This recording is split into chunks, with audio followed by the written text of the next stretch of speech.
And the second season has begun here at the Kresge Gymnasium on the campus of Albion College. I'm Jim Funderburg, Jim Bellamy along with me as we open up the semifinal round here of the MIAA Men's Basketball Championship. Jimmy, it should be a whole lot of fun today. You have four really good basketball teams competing here. And the good news, if you're a Britons fan, as we are, we're getting to play it right here in the Kresge.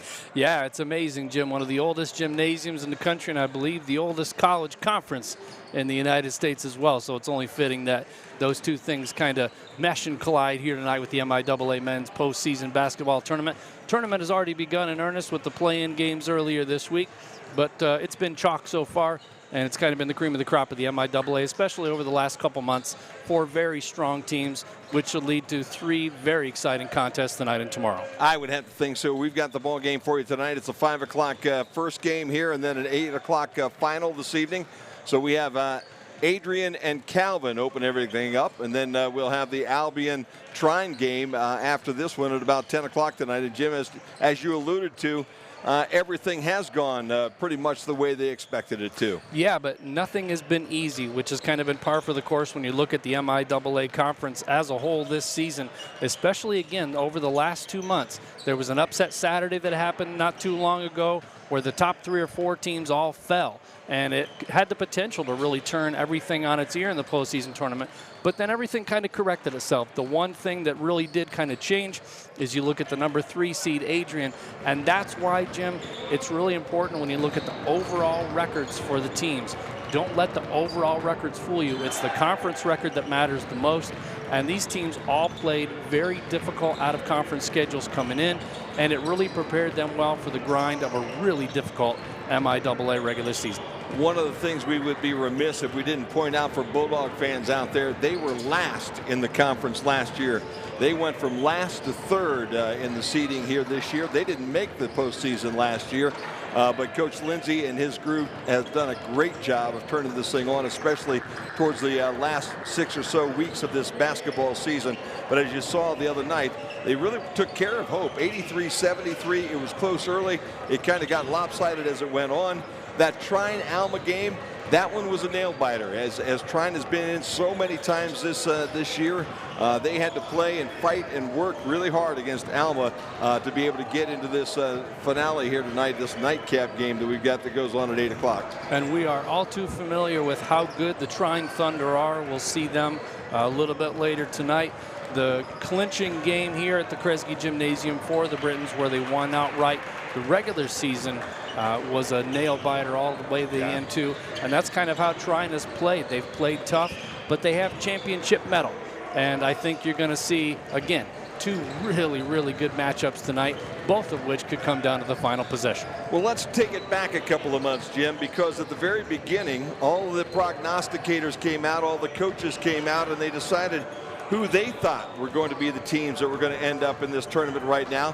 And as you see, the coaches were pretty good at things. They picked Albion number 1 with 49 points and 7 first-place votes. They placed Trine in the number 2 spot, Calvin in the number 3 spot, had Hope at number 4, and looked clear down at the bottom. They finished in last place last year. They had them picked to be in last place this year. Adrian basically been the overachiever all year long in this conference. Do you think that was maybe a little bit of a motivating factor for him? Probably so. Finishing last year and being told you're probably going to finish last again this year. Sometimes nothing lights a fire under you in your competitive spirit more than being told you can't do something. Makes you want to work all the more harder to do it and prove them wrong. No doubt about that, and that's exactly what they did this year as they took care of business. As you can see now, the way that this season ended this year with Albion on top, they basically went wire to wire this year. They were the dominant team in the conference all year long. Trine basically fought and fought and fought. They lost twice to Albion this year. In fact, if you take a look at this tournament tonight, Albion is 2-0 against Trine. They're 2-0 against Calvin. The team that they split with this year is Adrian, so that's going to make for a very interesting situation. All right, so we take a look at where we came from. We know where we are right now. Let's take a look at some of the honors, because the neat thing about doing this basketball game and this tournament game here tonight, we're going to have a whole bunch of all-conference basketball players on this floor tonight, and you can look right now at the 2019-2020 men's basketball all MIAA first team. Yeah, Jim, James L. Davis and Caden Ebeling from Albion make the first team, and that's the second honor for both of those players. Derek DeVries, who's also the most valuable player of the conference from Calvin, that's his third time. Preston Granger from Hope, Jordan Harris, who will play tonight from Adrian, and Langston Johnson, who you also see in the nightcap tonight from Trine. So congratulations to those men, and also congratulations not only again to Derek DeVries for being the MVP, but Cortez Garland from Albion for being the Defensive Player of the Year. No doubt. Let's pull the list up here right now of both the first and second team, because we also need to point out the guys that are on that second team. And as you will start initially, Jim, with the note that you just made, the most valuable player in the conference, Derek DeVries, Defensive Player of the Year, Cortez Garland. That second team has some pretty good basketball players, and several of them will be having their names called here in the Kresge Gymnasium today and tomorrow. Yeah, Jim, Jeremy Kalanji from Adrian, this is his third time being named. And also Maurice Hunter and Ryan Stevens, both their second time.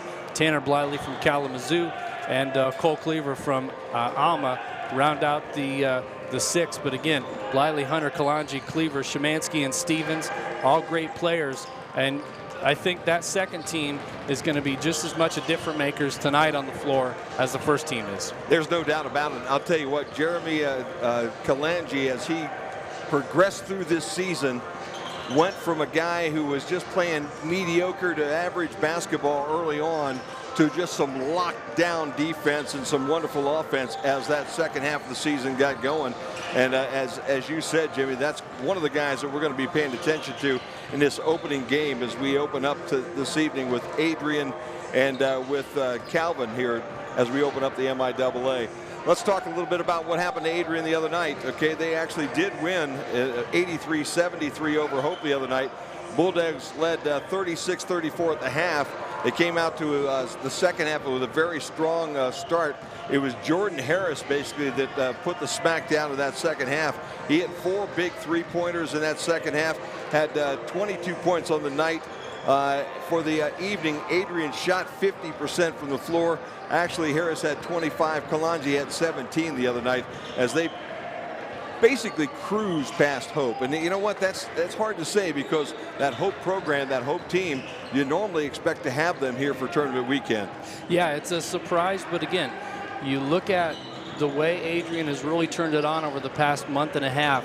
They're primed to make a run, and they are one of the most dangerous teams in this tournament. Definitely a team to keep their eye out on.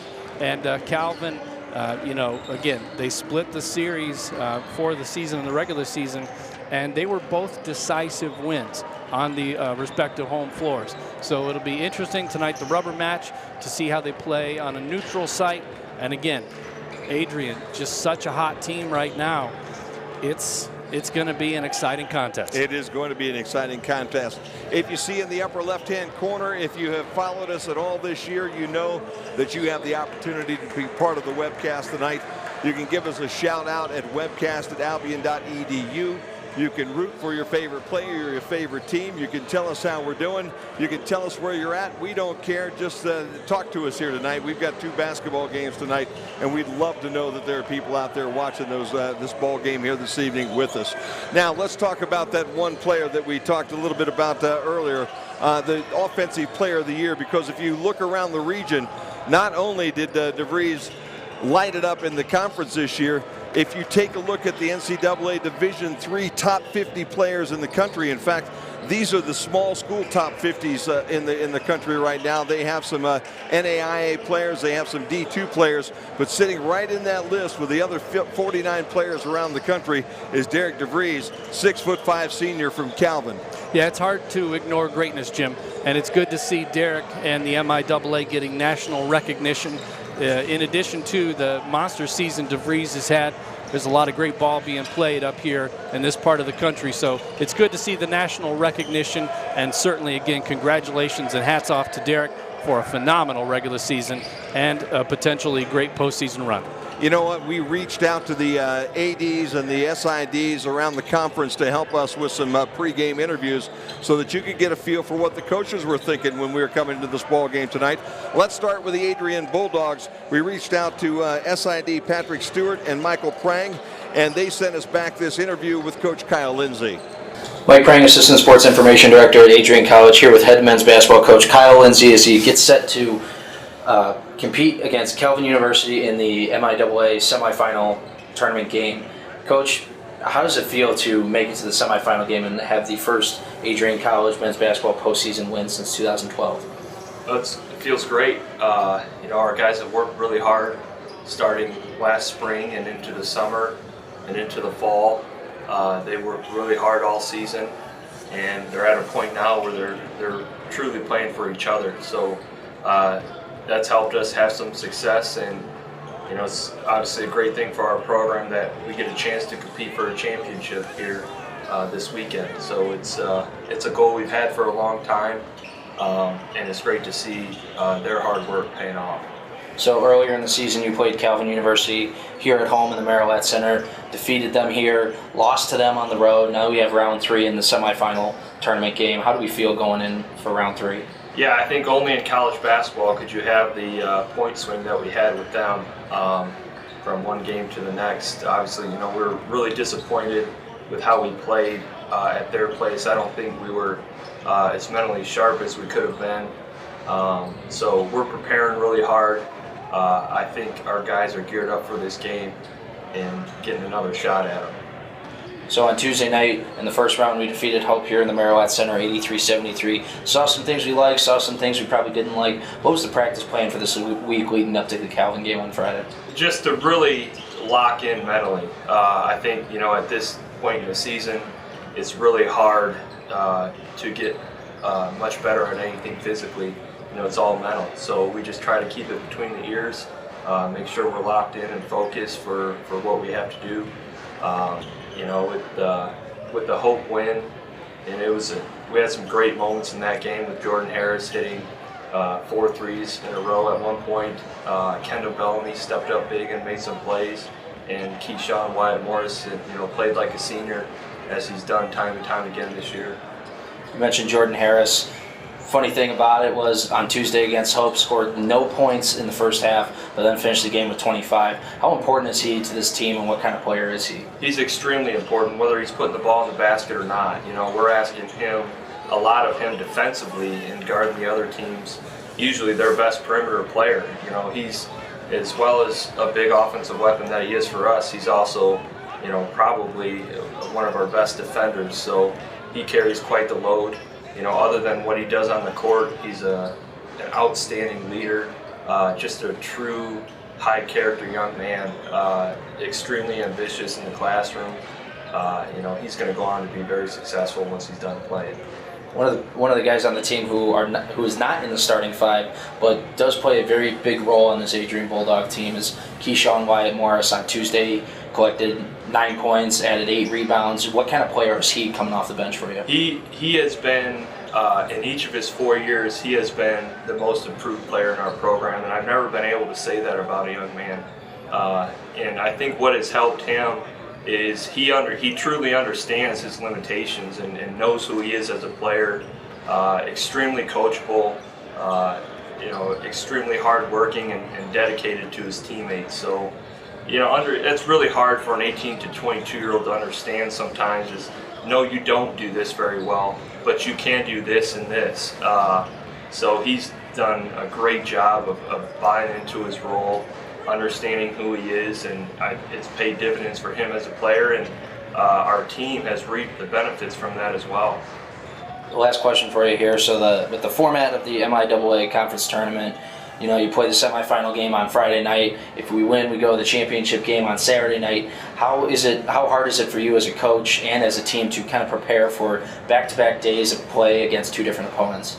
It can be challenging. We just try to keep it really simple, and that's to focus on the next game. We're totally immersed in this Calvin game, and Should we be fortunate enough to come away with a win, then we'll focus on Saturday. But I think our mindset all year has been the next game, never looking ahead.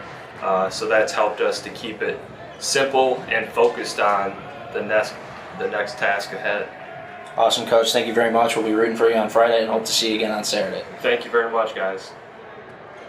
Coach Kyle Lindsey, who's in year number 4 at Adrian Gym, and you got to really be very happy with what he did. 6-2 in February. Last year they were 6-19, 3-11 in the MIAA, and 8th place, and they were able to turn things around and make things happen.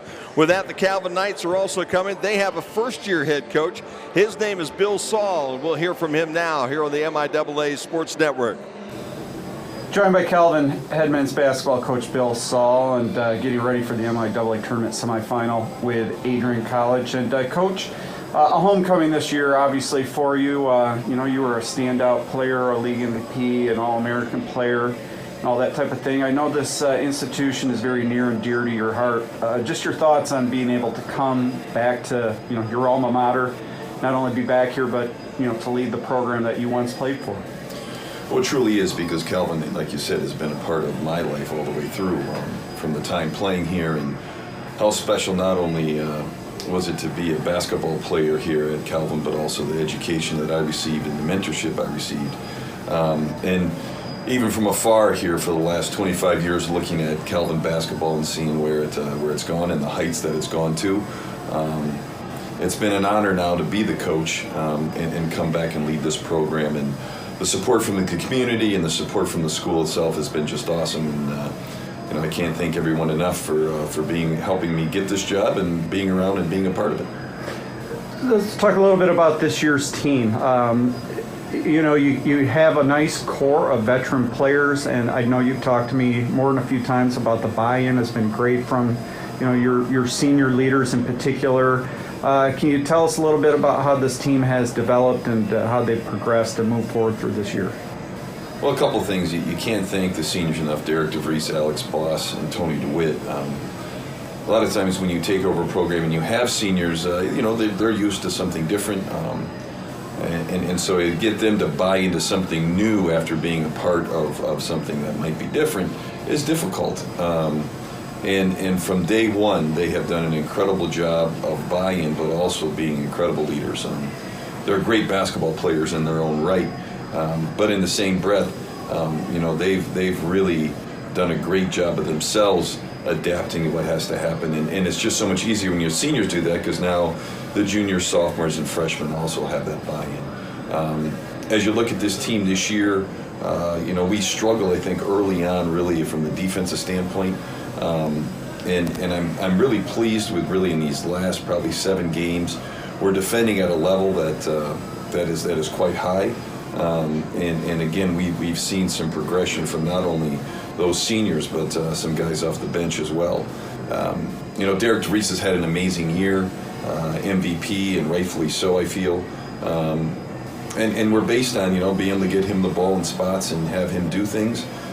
What makes him special is that not only can he score in a variety of ways, but he does such a nice job of sharing the ball and finding the open man. He's a very good passer. And his 6 assists a game is testament to that. So as we kind of move forward into this game, we have to defend at that high level, but we also have to do just an incredible job of making shots, which sounds kind of simple, but when we make 10 or more threes a game, those have been wins for us in every game that we've done that. So it's a stat that we pay attention to and make sure that we're capable of doing that. And again, finding the good looks and the good shots that we need. Your MIAA tournament semifinal opponent, Adrian, they kind of handed it to you at their place, and then you kind of returned the favor a week ago.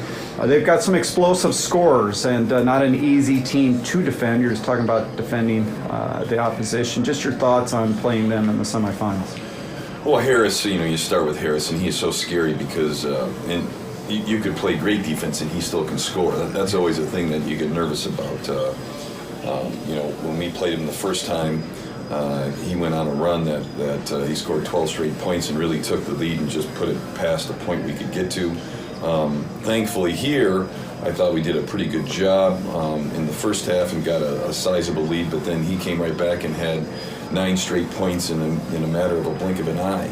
And then you look at the Hope game they just played in again. I thought Hope defended him quite well, and suddenly he has 12 points in 4 possessions. So you have to do an incredible job of finding him. And then, Kalanji is just such a dangerous weapon, and 6'6" athlete that can score in a variety of ways. And really what I've seen out of Adrian is they've made that jump from where they were in the beginning of the MIAA season, is seeing that their other players, the others, really have come and started to play really well. And they're defending at a way higher clip. So, and when you look at it, right, one blowout at Adrian, one blowout at Calvin, I think in this game you're going to see a very tight game that really comes down to the end. All right, very good. Thanks for your time, Coach Saul. We'll see you Friday night. All right, thanks.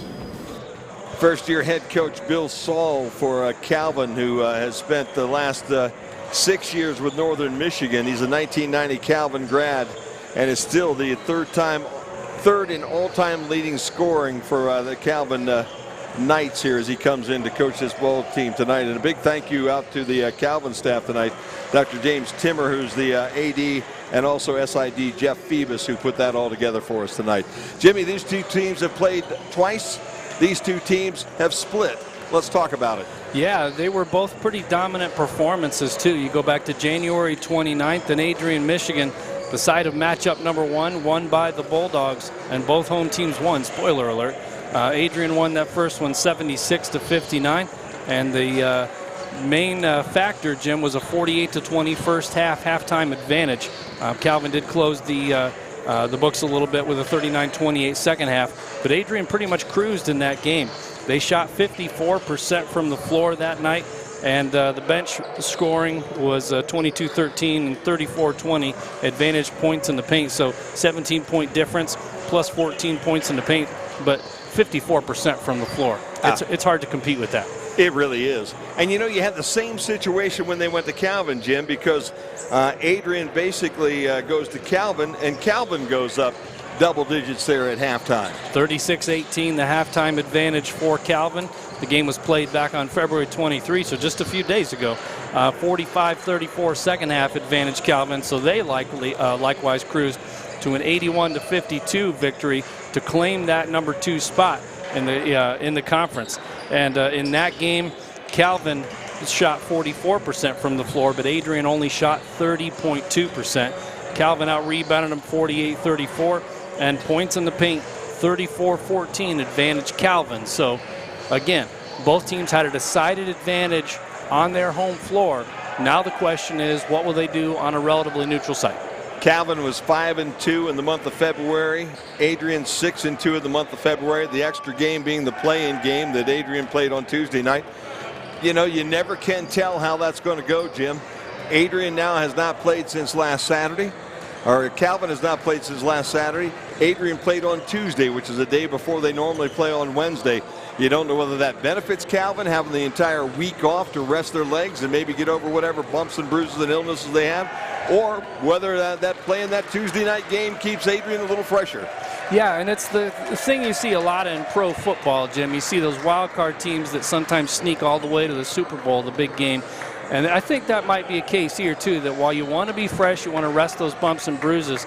I think to a man, none of these coaches would really mind playing that play-in game just to keep your skills sharp, keep you on that normalcy, that schedule, and get you prepared for what's going to be a high-octane matchup tonight.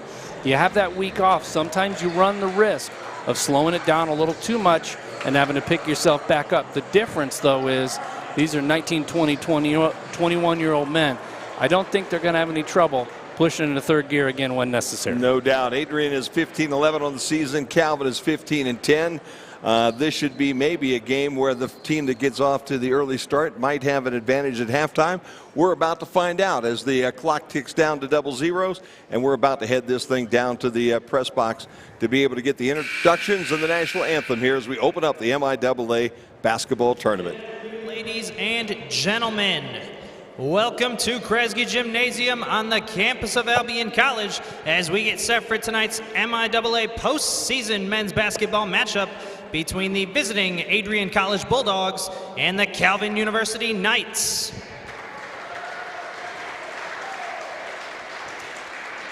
We would like to remind you of the MIAA sportsmanship policy. The MIAA promotes good sportsmanship and respect for student athletes, coaches, officials, and fans. Please join Adrian and Calvin in providing a positive environment for the competitors by refraining from making disparaging, racist, sexist, or other derogatory comments during your time here at Kresge Gymnasium. We encourage all of today's participants, both in competition and in the stands, to be loud, be proud, but especially be positive. At this time, we would like to ask that everyone please rise. Gentlemen may remove your caps as we honor America with the playing of our national anthem.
Without further ado, we would like to introduce the starting lineups for each team participating in tonight's game.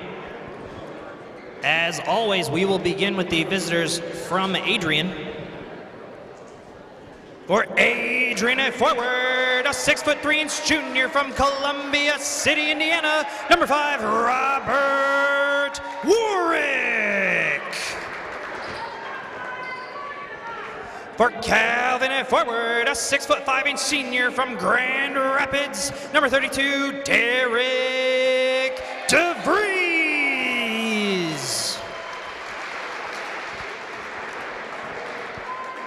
For the Bulldogs at forward, a 6'6" sophomore from Indianapolis, number 13, Kendall Bellamy.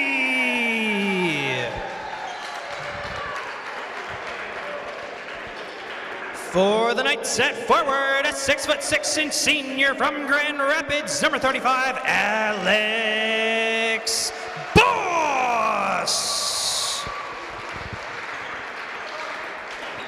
For Adrian at forward, a 6'5" senior from Fort Wayne, Indiana, number 35, Jeremy Kalanji.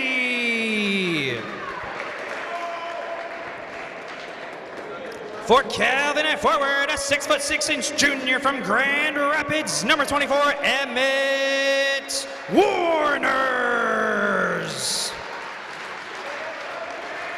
For Adrian at guard, a 5'9" sophomore from Adrian, Michigan, number 4, Trey Halinsky. For Calvin at guard, a 6'2" senior from Grandville, Michigan, number 20, Tony DeWitt. Lastly, for Adrian at guard, a 6'1" junior from Indianapolis, number 1, Jordan Harris. And last but not least, for Calvin at guard, a 6'1" junior from Ada, Michigan, number 14, Shemansky. And there you have the starting 5 for the two teams that are going to open up the MIAA semifinals here tonight at the Kresge. And it should be a good ball game, Jimmy. Adrian comes in scoring 77.5 a game, giving up 77.3, so not much margin for error. Calvin comes in scoring 76.7 a game, giving up 72.5, so this game expects to be in the 70s, mid to high 70s. and it's going to be a track meet. You're going to see, again, the conference's most valuable player here in matchup number 1 against one of the hottest teams, I would argue, in the MIAA, the Adrian Bulldogs, who've made a real charge over the last 6 weeks. Boss and Kalanji will jump center here as we open up the semifinal. The tip actually goes to the Calvin Knights as Szymanski comes up with the basketball after Jordan Harris slipped in the backcourt. Yep, they had the right play on and had a fast break opportunity, but player slipped, unable to cash in. Calvin with the basketball. They'll take the first shot of the evening. A little floater that will stay home, and the first points tonight by Thad Szymanski from Ada. So Szymanski gets him 15 a night. He's one of 3 scorers in double digits coming in for Calvin. Harris gives the basketball off to Helinski. Straight up from the front for Kendall Bellamy, who takes a step inside that three-point line, close to the free throw line, and drops one home. Yeah, he's not going to be much of a three-point shooter, Jim, but he's not bashful about stepping just outside the free throw distance and knocking it down. You know what? He shoots 45% when he's on the floor, 17% from behind the arc, as DeVries is going to catch a lot of attention tonight from the Adrian Bulldogs, Jimmy. Going to see some switches. Right now they're playing him straight up man, but look for some double teams as well. DeVries off the screen. His first jumper is perfect on the night, and Derek DeVries has his first bucket of the evening. And if you're going to allow him to play through a screen and nobody's going to help, it's going to be a long night because DeVries is money. No doubt about that. Ball goes inside, but DeVries right there to get Helinski to give up his position underneath. Back outside, the spin by Bellamy. Kick back out front to Bellamy, and Bellamy with the jump shot, no good. That was Kalanji to Bellamy, and that's the first miss of the evening. Not 17% three-point shooter, so he's going 1 of 6 a clip. Not really your best three-point option, but he did have a clean look. When you get that clean look, you're going to take it here tonight, I would think. You never know. DeVries going to work hard on Warwick. Ball swings to the right corner. Shot is missed, and the rebound comes off to Trey Helinski. Game within the game right there, Jim. This time down, double team on DeVries. Jump shot from the corner, finds nothing but net. And just like that, the Adrian Bulldogs now go out on top 5-4 as Robert Warwick knocks down his first three-point effort of the afternoon. Warwick, a 36% three-point shooter. A little bit better option right there for the Bulldogs. DeVries finds a double team on the baseline, so he'll kick it back outside. Comes the other direction. Boss with a lay-in over Bellamy right there at the rim. And no help on the nice spin move. And it's just so crucial to have that patience, which he did for the easy lay-in. Ball comes inside. Kalanji with the double team. He takes the bump and drops the bucket in for his first 2 points of the night. This is going to be a fast-paced game, Jim. I think this ball game might end up in the 80s before it's over tonight. That would be perfectly fine with me. Jump shot rolls in and out for Szymanski, and the Bulldogs pull down the rebound. Again, media timeouts here in the MIAA tournament, so it'll be a little bit different than the typical format that you're used to. Harris was short, Kalanji was short, Calvin with the rebound by Boss, and the basketball's heading our way. Jump shot, a little bit too hard, but Calvin able to keep the basketball in their hands. Three-point shot with a hand in the face by Tony DeWitt. Comes off to Helinski. Couple of good looks there for Calvin. Couldn't get it to go down. Good defense, though, on that three right there. If you can't get up to block the shot, put the hand in the face where there's no line of sight. Helinski going to try to test DeVries' defensive skills. Back out front to Warwick. Show and go into the corner. Bellamy drives the lane, lost the handle, and he's going to get called for the walk. Yep. Too many steps. Well, they deflected the pass. He was going to try to put it on the floor one more time and go strong to the hole. But good defense right there to get the deflection. Popped it up into his own hand. Easy call for the official. Both these basketball teams, Jimmy, as you said, this isn't a neutral site for either one of these teams. They've both been here at least once. And if you're a senior, backdoor cut for an easy lay-in by Thad Szymanski. But if you're a senior, you've been here now 4 times, maybe 5 times, you know, playing here in the Kresge Gymnasium, no doubt. That's true. First time the Britons have hosted in, I believe, 10 years. Yeah, it has been 10 years, so more than likely you've been here 4 times. Game. Fall-away jumper by Trey Helinski is good for 3, and Helinski now with his first bucket of the afternoon. 34% three-point shooter. Adrian has some guys that can light it up from outside. They really can. Ball swings to the corner. three-point jump shot is also good, and Emmett Warner says, hey, you can make it from long distance, I can make it from long distance. It's 11-10 now as Calvin's on top. Calvin, the home team here this afternoon. Warner's 7 a game, 32% from deep, so you're going to hear that number a lot, in the 30s and maybe even the 40s for three-point shooting. Helinski looking for a pick, couldn't get one, so he went the other way. That one spins out, and the rebound came off to Emmett Warner's. Calvin brings it to the front court. There's some traffic down the left corner, back out front to DeVries. They'll swing it the opposite direction. Warner's tries to take it to the bucket. We'll have a whistle and a foul. That'll go against Bellamy. That'll be the first foul of the afternoon for either team. Yeah, and that could have been a walk, Jim, but the walk was caused by the block. So we get the first time out of the game on the floor at the 14:53 mark, Jim, 11-10. We'll step away, 11-10 on the MIAA Championship Network.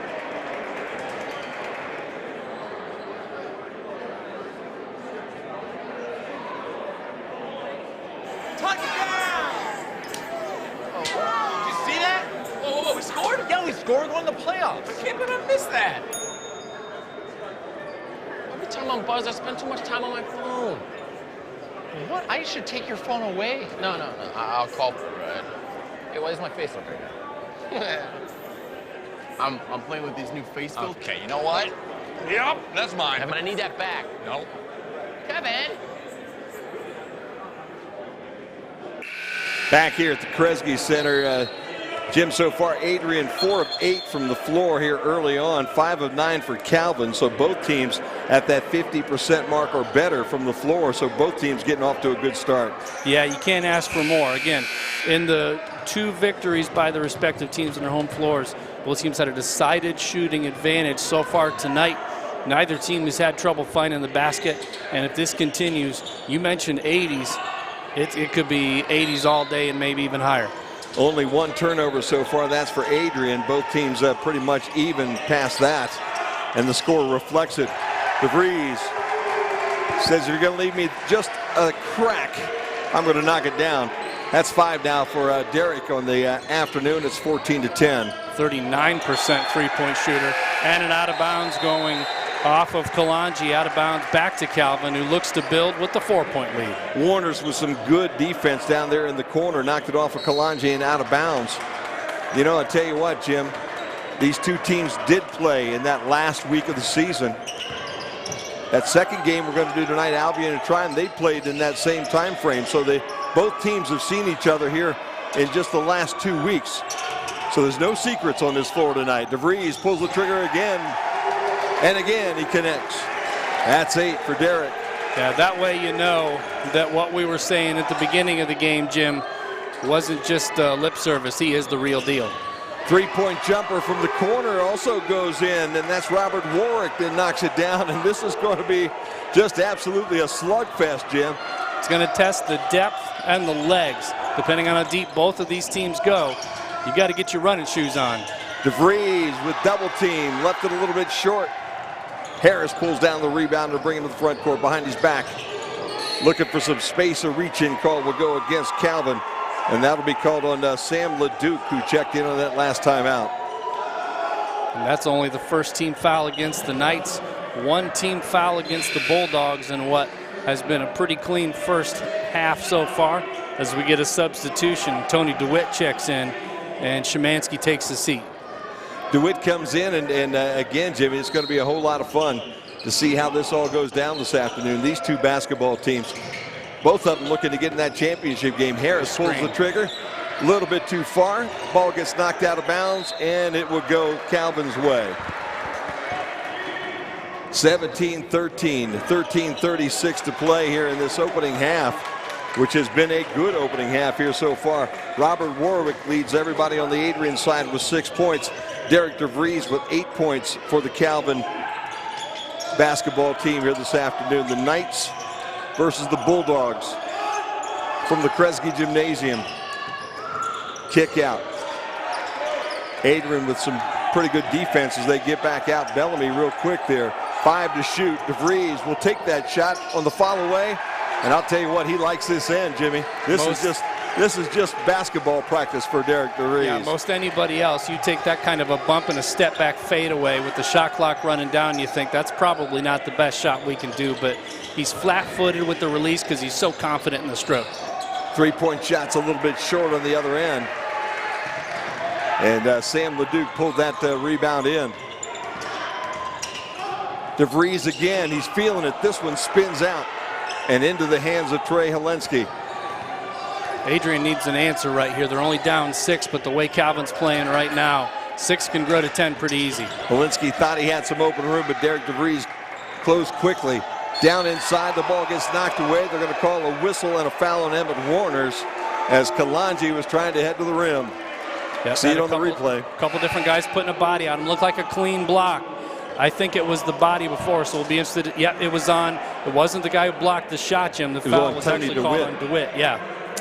Because that was a clean block, but he got the body bump from DeWitt on the way up. 2 team fouls now on Calvin, 1 team foul for Adrian as the first free throw falls home there for the big fella, Jeremy Kalanji. Kalanji shooting about 80% of the year.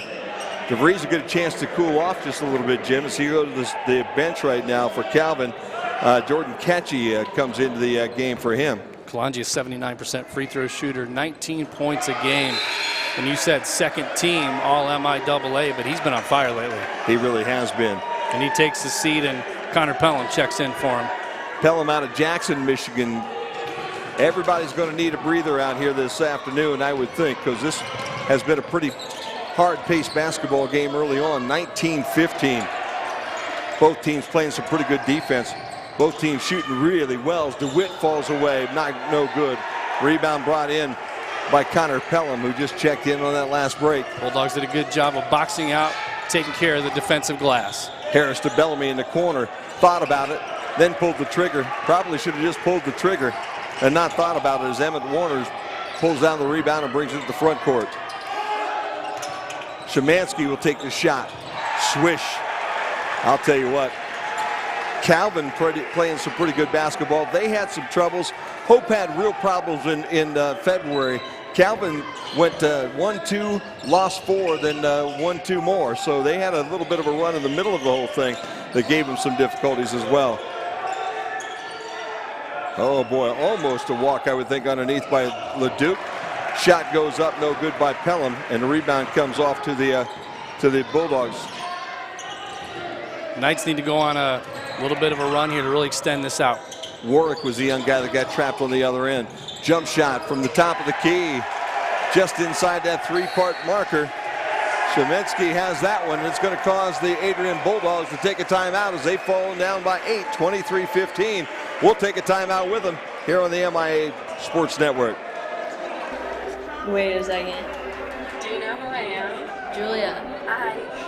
I just wanted to talk to you about what happened with those 2 girls in 8th grade. Oh, yeah. That one day at PE when they were like yelling at me, and then you just linked arms with me. I don't think you know how much like that helped me, because like I finally like knew that I had somebody.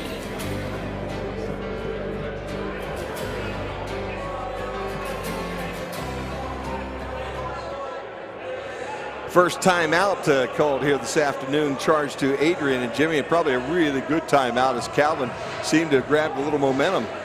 Yeah, they're not only still knocking down shots at a tremendous clip, but they're playing with a swagger of a champion right now, and they're definitely looking like a team deserving of that 2 seed. Looking like a team also, Jim, that's very comfortable on the Kresge Gymnasium floor. Yeah, I'll tell you what, this is going to be an interesting situation, as obviously early into the basketball game right now, and 8-point leads can disappear in a hurry as one team gets hot and the other cools down. But so far, it has been Calvin that has been absolutely on fire. They're 9 of 17. They're hit just under 53%. And Adrian has cooled down. They were 50% the last time we checked on them. 5 for 13 now, Jimmy, at just under 39%. Yep, shows you how precious those possessions are in a limited sample size. Only a couple misses can make you go from 50 to 35, and they're going to need to right the ship here because Calvin looks poised to continue a very steady first half pace. Caleb Swick checks in for the Adrian Bulldogs. He's number 21. Harris had that basketball knocked away. They're going to call a jump ball, and let's see who there is. That was Catchy on the block right there. held his ground and went up solid. And the tie ball is going to go back to the Bulldogs with 10:47 to play in the first half. They trail by 8, 23-15. So Helinski will inbounds underneath his bucket. Finds a cutting Robert Warwick, who had a wide open layup right at the rim. Yep. Sometimes you lose your guy off those inbounds passes, and that was just great eye communication right there and a near steal. Guess who picked it back up? Derek DeVries there to pick that ball up. 16 seconds to shoot now as DeVries back in the game. This one's a little bit short to the left. Well, you asked about the possibility of cooling down. Yeah. You want to save the legs because you know it's going to be a track meet, but you also don't want to cool him off too much because he was on fire earlier. Ball goes into the corner, no shot taken. Back inside to Kalanji, who spins. His lay-in's no good. DeVries says one and done, and the ball's going the other direction. Would have liked to have seen Kalanji go left hand right there instead of shooting across his body. Made the shot more difficult than maybe it needed to be. DeWitt kicks it into the corner. Calvin working hard. Kalanji. All the Calvin fans wanted a reach-in foul there. Instead, we've got a whistle on the top side. That'll go, I believe, against Harris. Look at Jordan Harris going, trying to fight through that screen and putting a little bit of too much body on his man. Again, only the 4th team foul of the half, so nobody anywhere close to bonus territory with 9:47 to play. Checking back in LeDuc and Warners for Calvin now. And on the other side, too, we had a check-in for Adrian. We'll take a look at that one for you real quick as well. Swings to the right side, jump shot a little too strong, but the Knights right there to pull it back in. Szymanski with a shot that goes in. And I'll tell you what, this is a barrage here early, Jim. Well, you had in that case, Jim, an opportunity to clean that one out and give him a one and done. But you had some flat-footed Bulldogs players right there, and Calvin more aggressive on the offensive glass to give themselves that second chance point opportunity.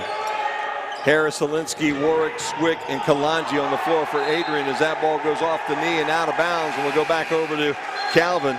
Szymanski, DeWitt, Warners, DeVries, and Boss on the floor right now for the Calvin Knights. Harris doing a lot of talking to the official on the way down, but right there, Jim, he's kind of playing hero ball a little bit. He was going one against the team, trying to break him down off the dribble. Thought he got the jersey held a little bit. Ball went off his knee out of bounds, but there's just good, solid defense being played on both sides. Number 5, Sam LeDuc in the ball game there for Calvin. That one was knocked away, but on the end line was Kalanji, and that's what we talked about, Jim. You know, when we saw him play here early this season back in January, he was nowhere near that active. It seems like the month of February, those legs just absolutely got really solid, and he was all over the place. Well, when do you peak? They're peaking at the right time. That's the perfect time to peak. You're right. Ball hits Sam LeDuc right in the hands and goes out of bounds. I think he took his eye off the pass right there. He was thinking about, do I try to quick pass that one into the paint, or do I try to fake my man out? But was unable to complete the catch of the pass. Instead, it harmlessly falls out of bounds. 25 to 17 right now. Calvin on top over the Bulldogs as Harris almost lost the dribble. Comes back out front. Jump shot's going to be a little bit strong by Robert Warwick, and the rebound comes off to Calvin. 3 Knights in the paint, no Bulldogs for that rebound. Ryan's going to pull it back out. They'll slow things down just a little bit. He draws Robert Warwick on him. LeDuc with Harris. Swings left side. Szymanski gets a runner off. Boy, I'll tell you, I don't know how he made that one. Looked like he might have taken that extra step, Jim. Got away with it and made it pay. Well, that's all that matters. If they don't call it, it counts. Harris gives the show and go and gets the foul at the rim. And I'll tell you what, Emmett Warner's not happy with that call whatsoever. Again, he had 2 guys going up for the block right there. Same thing as the last time they had the hacked in the act. It was the body contact. The block itself, I think, was clean. It was that second player. Harris makes the first one and brings it down under double digits. Harris, the team's leading scorer at 23 a game, 76% from the charity stripe. Katchke back on the floor here for the Calvin Knights. On the other side, you've got Helinski sitting down for the Bulldogs. Both free throws are good, and now we're going to get everybody to sit down and chat just a little bit. A little conversation going on between Harris and LeDuc. So the official goes over to both of them. They shake hands, pat each other on the back. Good sportsmanship. And we're playing basketball again. Yep. Say something now before you let it get out of hand. Under 8 to play in the first half of what has been a very good opening game here from the Kresge Center tonight. LeDuc swings it over to Warners. Warner spins and looks for some help. Good defense. Back out front it comes to Szymanski. Looking for a screen. Good switch. Kalanji all over him as he got there. 5 to shoot, 4 to shoot. 3, 2, fall away, and it finds that friendly bounce off the glass and down to the floor as Alex Boss knocks down his first bucket of the night. If this is one of your first times watching a game from the Kresge, these are some of the most forgiving rims in the conference. We like them that way.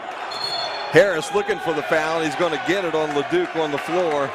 And these are the two that were tangled up. The official was talking to him earlier. And again, the one official who already interceded is going to intercede again. But this game means something, my friend. It really does. And with that, we'll have a timeout. 7:12 to play in this ball game. We're going to keep it right here, Jimmy. But you're right, man. I'll tell you what, this ball game means everything. Obviously, lose today, and you're done. Season's over. All of this time, all this work. 26 ball games for Adrian, 25 ball games already for the Calvin Knights, and the season, amazingly enough, will be over tonight if you lose. Yeah, and it's just, again, two of the hottest teams in the conference right here. As fate would have it, these two matchups, again, two of the hottest teams in the conference playing this opener, and then two teams that are just such powerful rivals that have played down to the wire contest both times, being the nightcap. Buckle up, folks. This is going to be a fun night of MIAA basketball. Get ready for some basketball. It is going to be a good evening. And then tomorrow night, we'll bring in the championship game at 7:30 right here at the same spot. If you'd like to talk to us tonight, webcast at albion.edu. Webcast at albion.edu. And you can let us know where you're at, what you're doing, all those kind of good things. Good crowd here tonight already at the Kresge Center. Calvin brought over a bunch of folks. Adrian with a bunch of folks, and I'm sure this gym's going to get more populated as the night goes on, as we get closer to that second ball game that'll start tonight at 8 o'clock. Yeah, and it's the odd time that these basketball games typically last about 2 hours, but you have that extra break between the games. So an 8 o'clock start time, we will have a second stream of that live broadcast coming up later tonight on the MIAA Tournament Network. Kalanji gets the inbounds pass, swings it back out front. On the floor right now is Pelham again, who checked in on that last time out. Harris from downtown with 8 seconds to go, wide right, off of somebody's foot. I believe that was Bellamy that kicked it out of bounds. Bellamy trying to crash the boards right there, to his credit, something the Bulldogs have not done a good job of lately. But he did crash. Problem is the ball went off the right foot out of bounds, and it goes back to the Knights. That was a tough rebound. That one really didn't hit anything. Kind of hard to judge that one as DeVries backs his way in, then kicks it to Szymanski in the corner. Or Emmett Warner's in the corner, and Warner's drops the three-point shot from deep. 32-19, Knights up big. That's 8 now for Warner. Harris traveling. I thought they got it. They could have gotten him as he turned that ball over. It looked like he palmed the ball as he made the move across the free throw line. Then he got down and kind of bunny hopped right there at the bucket when he ran out of real estate. Sure makes you wonder, Jim, that last regular season matchup where Calvin clinched the number 2 seed. They kind of had their way with the Bulldogs. Maybe they figured something out on defense. No doubt. Szymanski for 3. Swish. Of course, the best defense is a good offense, and they can't miss right now. At this point in time, Calvin is shooting 54%, and they're shooting almost 56% from deep. They need a scorer right now, Jim. They really do. Stop the bleeding. Warwick with the basketball. Stops at the free throw line. Has a hand in his face. Kalanji crashes the board and tips it in. I can't stress enough how huge that basket was right there. To get an offensive rebound and get a clean, easy look and put points on the board. That's a must right there for the Bulldogs. You know how these first games were played. We set them up in the pregame show here tonight. Both teams that won those games got off to really good first half of basketball as Bellamy swats this one away from DeVries. Couple of substitutions now for Adrian as they'll bring Keyshawn Wyatt Morris in off the bench. And also Trey Helinski checks in. Helinski back onto the floor here again as a long pass comes to Alex Boss. Gonna work it right back to DeVries. Jumper a little bit too strong, and Helinski's right there. Maybe the block getting his head just a little bit, but I don't think it's going to affect him long. No, I don't think so. I think he has that ability to forget anything negative that just happened to him and focus back in on the moment. Harris working on Szymanski. He gets around that screen. Lob comes into Kalanji, and we've got a whistle and a foul. Let's see if it was on the floor or as he was going up. Saying it was on the way up. Foul was on DeWitt. That's 2 on him. 5 on the night. So if there's one little bugaboo for Calvin, it's that the Bulldogs are inching closer to bonus territory. Kalanji's second time to the free throw line. This time the first one goes down. LeDuc checks back in for Calvin. And DeWitt takes a seat. 5:03 to play in first half. 35-22 Calvin leads. Kalanji was 6 now. Now make it basically 8. They hadn't updated. So both those free throws moves him out to 8. He's 4 for 4 now from the free throw line, and he's 2 for 4 from the floor. Jeremy Kalanji, a little bit quiet. They're going to have to find a way to get him back into this contest, I would think, Jimmy. Szymanski falls away and misses, and the rebound comes off to the Bulldogs' Trey Helinski. Harris all the way back out to the midcourt stripe to set things up, try to spread these guys out just a little more. Swings the ball over to 24 Wyatt Morris. Then back out front. Bellamy misses the jump shot. And Calvin has the rebound. Alex Boss right there to pull that one in. Boss has Wyatt Morris on him. Sam LeDuc in the game again. But the money guy, triple team, spin, left hand, no good. DeVries almost got the rebound back. Saw he had his lane cut off with 3 black jerseys. Was able to spin the opposite direction and almost laid that in, Jimmy. And it was effortless, too. Yeah, he is one smooth operator, as they say. That's why he's one of the 50 best small college basketball players in the United States right now. Minder who checks in. The 4:06 mark to play. 35-23 Knights lead. Bulldogs with the ball. Harris will bring it to the front court with Warwick. Warwick with the basketball. They need a couple of buckets. Helinski, floater, a little too hard. Rebound, Boss, right in front of Wyatt Morris. Will they get Morris, or will they get Wyatt go Morris in there for 5 with Warwick? Wyatt Morris over the top. And with that, we've got a TV timeout. Why don't we take it with them? 35-23, the Calvin Knights on top. The MIAA Championship Broadcasting Network. I'll never forget the day our landlord called and said, read your lease. No pets allowed. My owner tells him my dog ate the lease, but that didn't work. And now I'm stuck in a shelter. But this pit bull is ready for a new crib. I'm loving, loyal, and play well with others. So don't be intimidated by all my muscles, because the biggest one I have is my heart. That's right, I said it.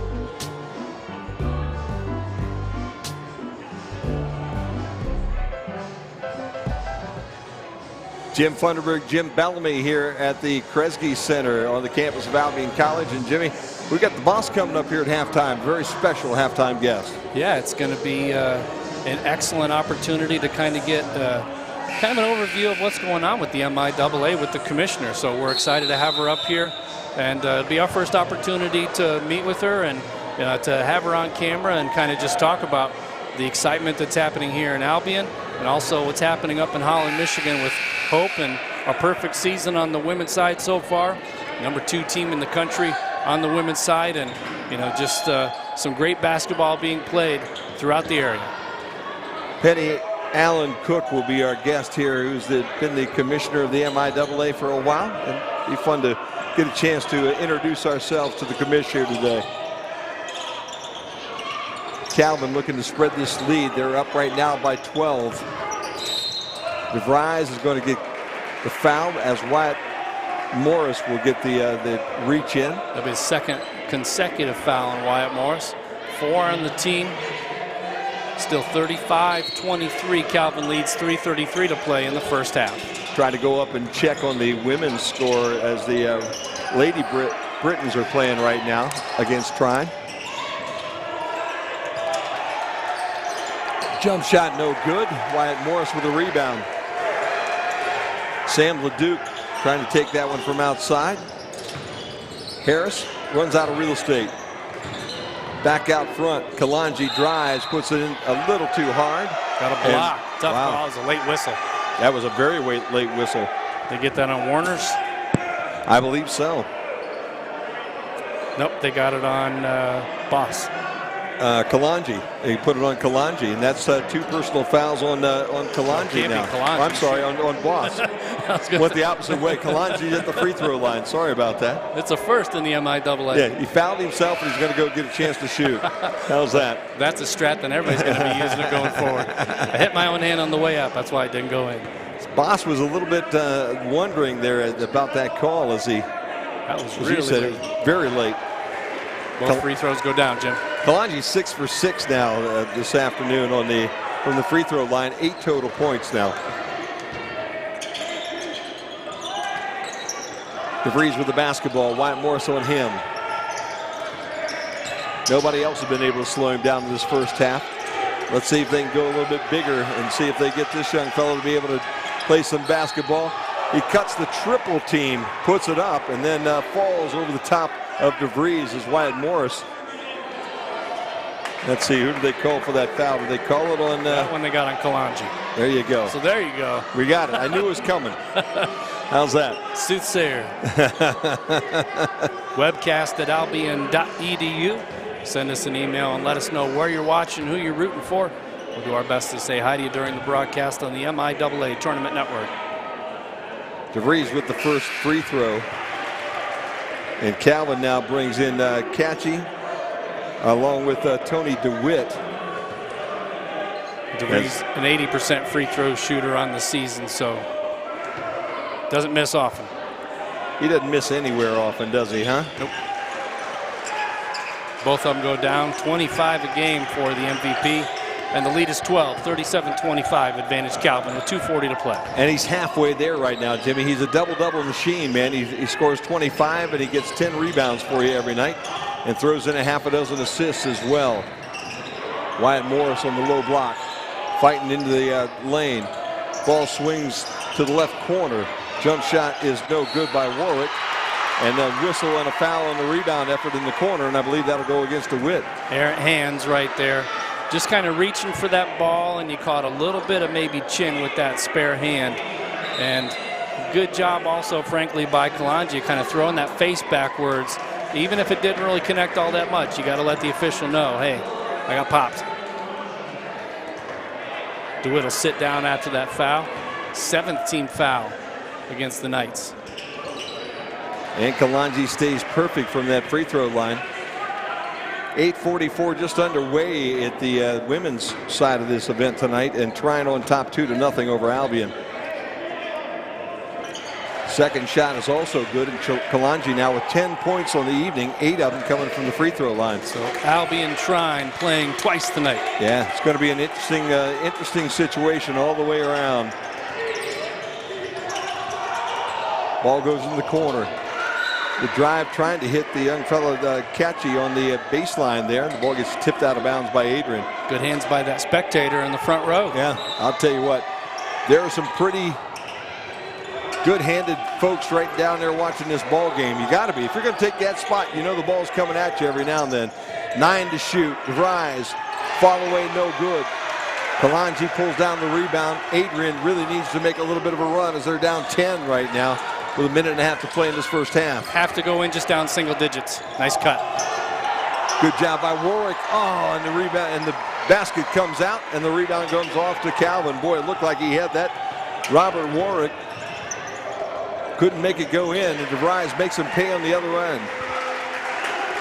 Kind of cleared out for the paint right there, and DeVries saw that one and took it strong. Is going to be bodied up by Robert Warwick. Not bashful about taking that one to the hole. DeVries with 14 now tonight. And I'll tell you what, he is having one of those ball games. He's going to be a factor. Again, a senior would hate to go out here in that first round. He's going to try to make sure that he doesn't. Wyatt Morris mistimed his jump. And the basketball comes out to Thad Szymanski for Calvin. Really has a chance to open it up right now. Szymanski for three, no good. Wyatt Morris with the rebound. Rush shot, but you're thinking 2 for 1 right there. So while you don't really like the rush shot, you think extra possession. No doubt about that. If they could have hit 2 of them there, that could have been an interesting situation. Jump ball called on that one, and the ball will go back to Calvin. Those are some seriously quick hands by Jordan Kachi right there, Jim. Pelham comes in. Helinski sits down. Timeout being called on the floor with 47.9 seconds. We're going to keep it right here. Interesting basketball game as you see the women's game going on right now up at Hope. Ball gets bounced around and doesn't go in. So Albion here trying to make some things happen as they're down 6-2 right now, as we give you a little bonus basketball on the women's side here of these semifinal rounds. I call it a live look-in. Yeah.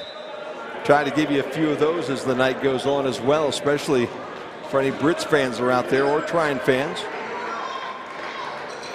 Britain's wearing their road purple here tonight. All roads run through Holland, though. As with a perfect regular season, and a #2 ranking in the country, it's hard to beat that in the MIAA. DeVries has Warwick on him. He works through that screen to the double team. Back out to Szymanski for 3, and I'll tell you what, this Calvin basketball team has just absolutely loved this end of the floor here tonight. They're on fire, especially from behind that arc. And they're going to be playing towards their bench in the second half, so. Calvin has cooled off just a little bit, Jimmy. They're 45% from the floor, 46% from deep. 6-second difference. 7 to shoot. Harris looking for some room. Fall back. No good. Rebound. Fought for by Boss underneath. Reach-in foul will go against Adrian. That'll be Warwick. Frustration foul. That's how you know it's just not your half. You know what? I'll tell you, the amazing thing is that's only 6 fouls still on Adrian. So even down to the last 5 seconds of this first half, Adrian has done a really good job of playing some clean basketball. Just had some problems making some shots as they find themselves down 15 here heading towards the half. A lot of that's credit to Calvin's defense. Szymanski with 3.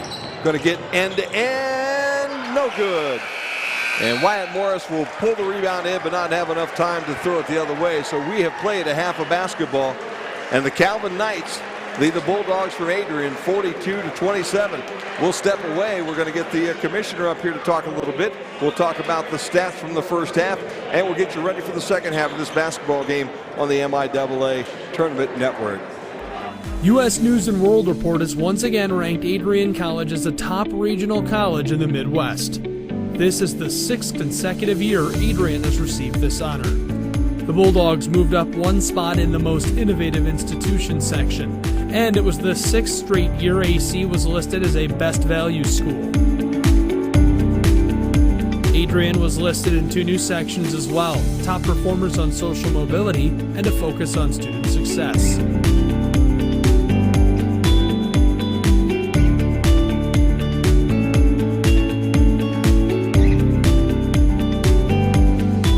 More about Adrian College and our 132-acre textbook, visit adrian.edu and schedule a tour today.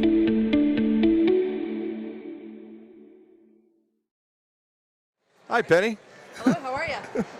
And we're back here at Kresge Gymnasium, and we have the boss with us right now, the commissioner of the MIAA, Penny Allen Cook. And Penny, welcome to the Kresge tonight. Thank you. It's an exciting night for the MIAA. We've got 4 great teams that have been very competitive all year, and it should be a fun night. It's been a quick start for the Calvin Knights, hasn't it, huh? It sure has. Yeah. they like this gym, it looks like to me. It looks like this has fired them up. I think they have more than half the spectators in the gym right now. Well, so perhaps that's something. That does help, doesn't it, huh? Sure does. But you know, that's the neat thing about this. The teams in the MIAA, they do travel well. They bring their fans with them. That is true. Yeah, we're hoping so. Yeah, we are hoping so. No doubt about that. We've got the ladies playing on the other side. Trine and Albion are playing right now. Trine's up by a couple here the last time we pulled in, because we're doing live cutaways every now and then to Hope. Okay. Oh, excellent. So let's start a little bit with the ladies' side of this equation too, because as Jim was saying, I mean, this Hope basketball team, perfect this year. You don't play any better than that. They're fun to watch. Boy, they are. At 20, what are they, 21 or 22-0 right now? It's fun to watch them. There's very few times that you think there's a chance that they're going to get beat, although against Trine last weekend it was neck and neck most of the way. So I think the big difference last weekend was turnovers. Trine led in every statistical category except turnovers, and hopefully it'll be another tight game.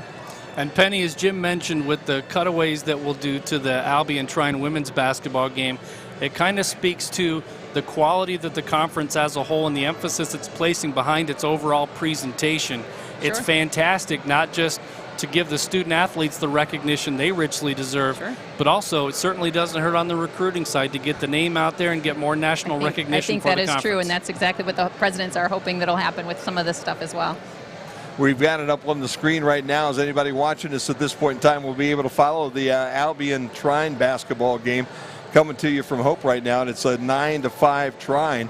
That should be quite a ball game as well. I think you're right. Albion certainly has some tenacious players on it as well, and as you would see with two of your gals reaching over 1,000 career points this year, so they've done a nice job as well. They really have. Unfortunately, we've had a tough time with this team from Trine this year, but that's a really good basketball team as well. They're very physical and play great defense, so that is tough on some teams. Now, I was reading your bio. You're an MSU grad, right? I am a Spartan. Yeah, go green, go white stuff, right? Absolutely. I'm a go green, go white guy, but I'm an OU Bobcat from Ohio, so we're green and white as well. How's that? There you go. We can bond on that. We can bond on that. Let's talk about something other than basketball right now, because this has been a pretty good season all the way around for sports here in the MIAA, and we're wrapping up a winter season also that had swimming in it. Okay, we did. And an awful lot of good things have been going on in the conference. Talk to us a little bit about those. It was just announced yesterday that we have 19 MIAA swimmers qualify for nationals. Wow. And I think that is one of our higher ones in the last few years, so that's exciting. Tomorrow is the MIAA Track and Field Championship, and we have some have met the minimum standards for qualifying. Of course, they're not necessarily up in the top of the list, but perhaps tomorrow they can put some efforts out there and get some qualifying standards a little bit higher for that as well. So it's been an exciting time this winter. And right now, I forget that we also have wrestling. It's only the second year. Yeah. Right now is the regional wrestling over at Adrian College. Awesome. And last I heard, Olivet was doing very well. Man, I'll tell you, in your years now being commissioner, you've added Finlandia to the group. Okay. True.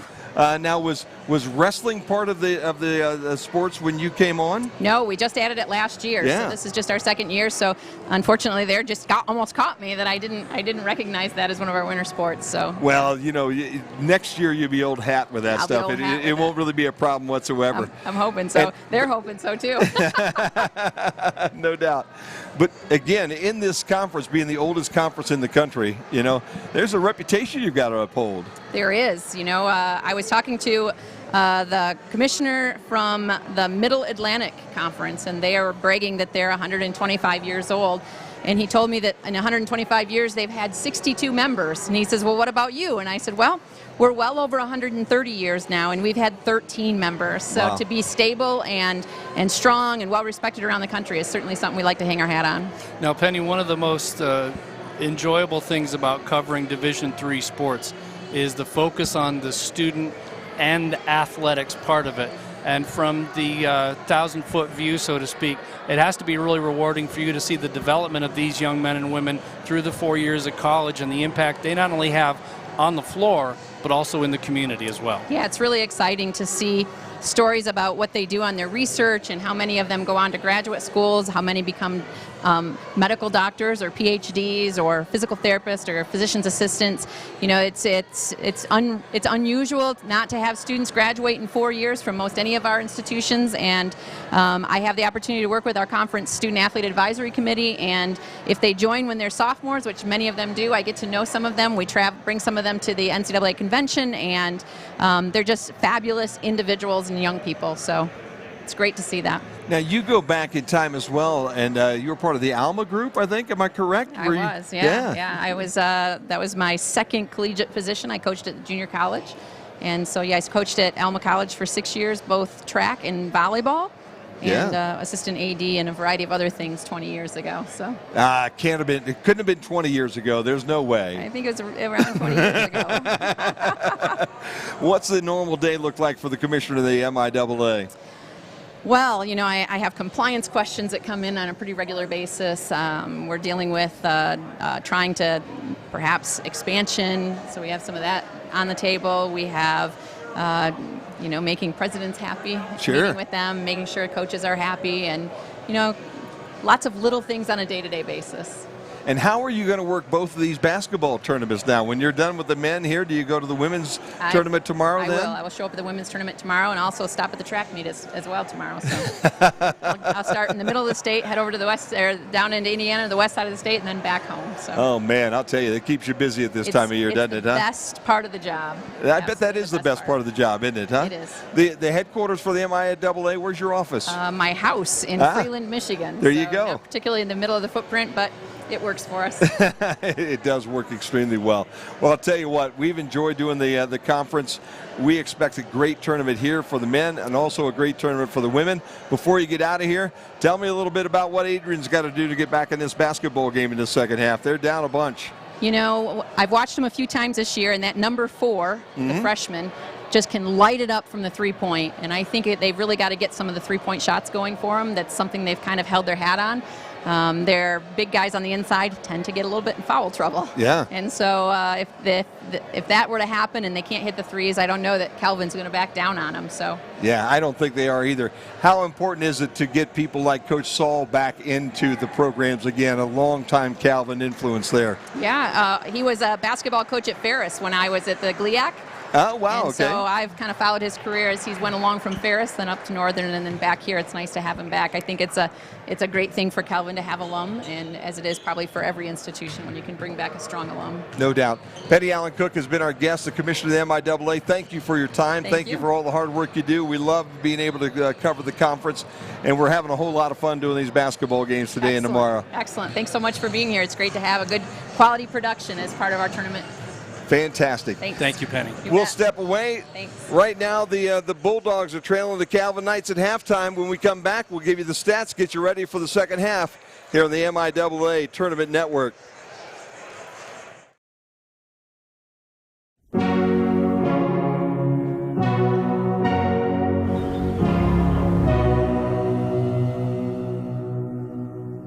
This world isn't simple. The problems are complicated. The solutions are far away. But we're going there anyway.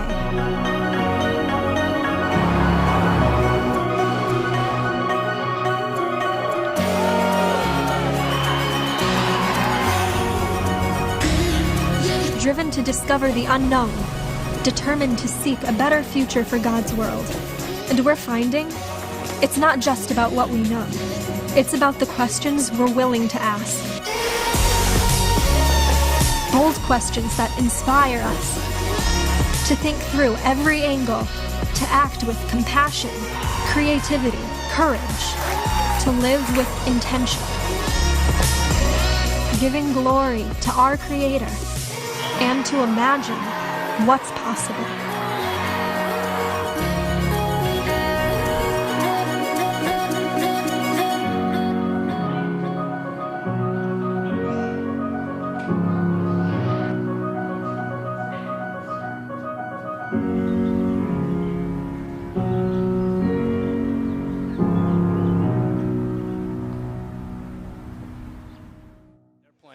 Back here at the Kresge, we're at the halftime here of the MIAA men's semifinal basketball game. And as you see, the Calvin Knights on top 42-27 here at the half, Jimmy. Take a look at some of the stats here from this first half. 17 of 33 for 52% for Calvin from the floor, including 6 of 12 from three-point distance. They have made both their free throws. Both teams are perfect from the charity stripe. Calvin is 2 of 2. They've only turned it over, though, one time. So fantastic defense, and they've taken good care of the ball. They have the slight rebounding edge, 18 to 14. 15 of those have come on the defensive side. And they have 5 assists compared to 2 for Adrian. For the Bulldogs, only 7 of 25 after starting out early at about 50%. again, that limited sample size, you can see what a difference missing a few does. Down to 28% from the floor in the first half. 3 of 9 from three-point territory. They're perfect from the charity stripe, 10 of 10. But it's the balance and the attack of Calvin, really, that is the difference so far. Let's scroll down and let's get the individual points here. The game's leading scorer is Thad Szymanski with 18 points on the heels of 8 of 13 shooting, 2 of 3 from deep. Derek DeVries, the MVP of the conference in the regular season, has 14 points on 5 of 12 shooting, 8 points for Emmett Warners and 2 points for Alex Boss. So they've only needed 4 players to score. Adrian has responded with 5 players on the board. They are led by Jeremy Kalanji with 12 points and 5 rebounds, and 8 points for Robert Warwick on 3 of 6 shooting, 3 points for Trey Olinsky with the 4 rebounds, 2 points and 3 boards for Jordan Harris, who has not made a field goal yet tonight. That's a very interesting statistic. And Kendall Bellamy rounds out the scoring with 2 points, and he has the 1 foul on 1 of 3 shooting. So again, difficult first half, and something that, Jim, I was looking at during the break that maybe does not bode well for the Bulldogs in the second half is Calvin on the season is outscoring their opponents by about 80 points in total. So, you know, again, strong first half by the Knights, and they are a strong second half team. Yeah, that's 4 to 5 points a night, and already up by 15 right now. That does not bode well for Adrian. And again, Jimmy, you know, it is unbelievable for Jordan Harris, who shoots 44% from the floor on the season. And then you take a look at Kalanji, who averages 19 points on a night, but he's got 8 of his 12 points from the free throw line tonight. So only 4 points from the field right now. So far, it has been a difficult night for Kyle Lindsey's team to find that good wide open spot on the floor where they could take a shot. And for Bill Saul, his team looks like they are just absolutely hitting on all cylinders here tonight. Yeah, again, coming into the game, again, 76, about 77 tonight for Calvin. They average about 44% from the floor, 37 from deep, 79% from the charity stripe. But they are just shooting lights out so far. Don't necessarily anticipate that they're going to continue with that clip, but even if they shoot, say, 40% down the stretch, they have 8 more takes in the first half. 40% gets you an extra couple of those, 3 extra ones of those. And so, again, a strong second half team, shooting the lights out so far. Anticipate a little more on the defensive side maybe for Calvin to try to ratchet that part out should the shooting go cold. We have checked in a couple of times. We check in right now on this game over in Hope right now.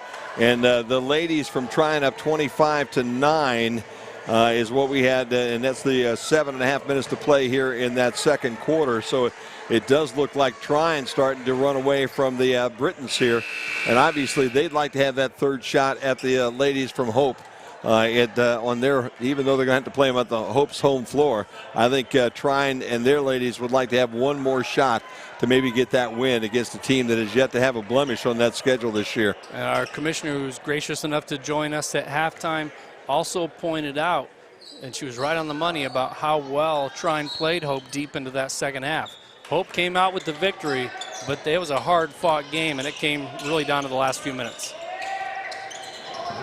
Ball game starts with Adrian with the basketball, and Kalanji almost lost it out of bounds. It was tipped away there by Emmett Warners. It is Harris, Holinsky, Warwick, Bellamy, and Kalanji to open up here again for Adrian. And it will be Szymanski, DeWitt, Warners, DeVries, and Boss for the Calvin Knights, and a whistle right in front of us.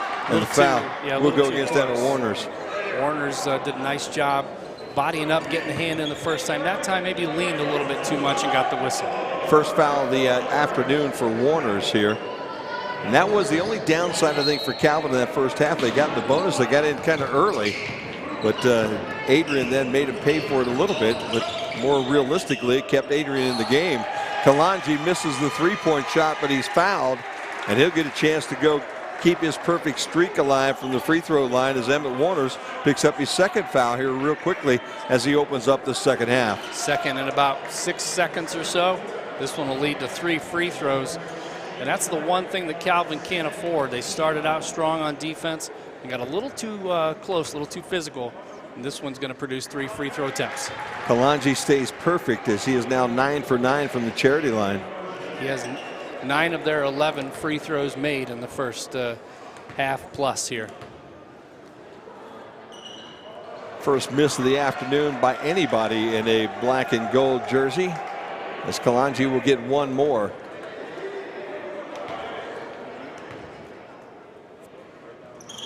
So the first 2 points of the second half are 2 free throws by Jeremy Kalanji. And this ball game now is at 13. And 2 team fouls pretty quickly against Calvin. So again, it was a bugaboo in the first half. They got into a little bit of foul trouble, but no one player was saddled with any significant foul trouble. DeVries going to take his first shot of the second half, and he is every bit as warm to open up half number 2 as he was to end half number 1. 16 now for Derek on the afternoon. Deadly combination of power and finesse right there. Kalanji drives and dishes to Bellamy. Bellamy runs out of room. He looked like he walked.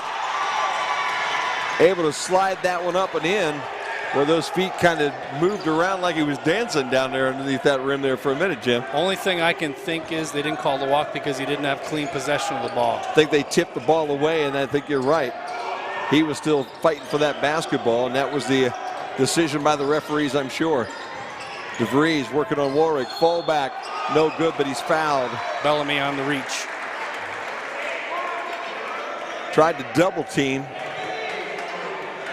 As you've got Robert Warwick in the front and Bellamy in the back. Bellamy with his second personal foul here. He also has 6 points on the afternoon. DeVries perfect with the first one.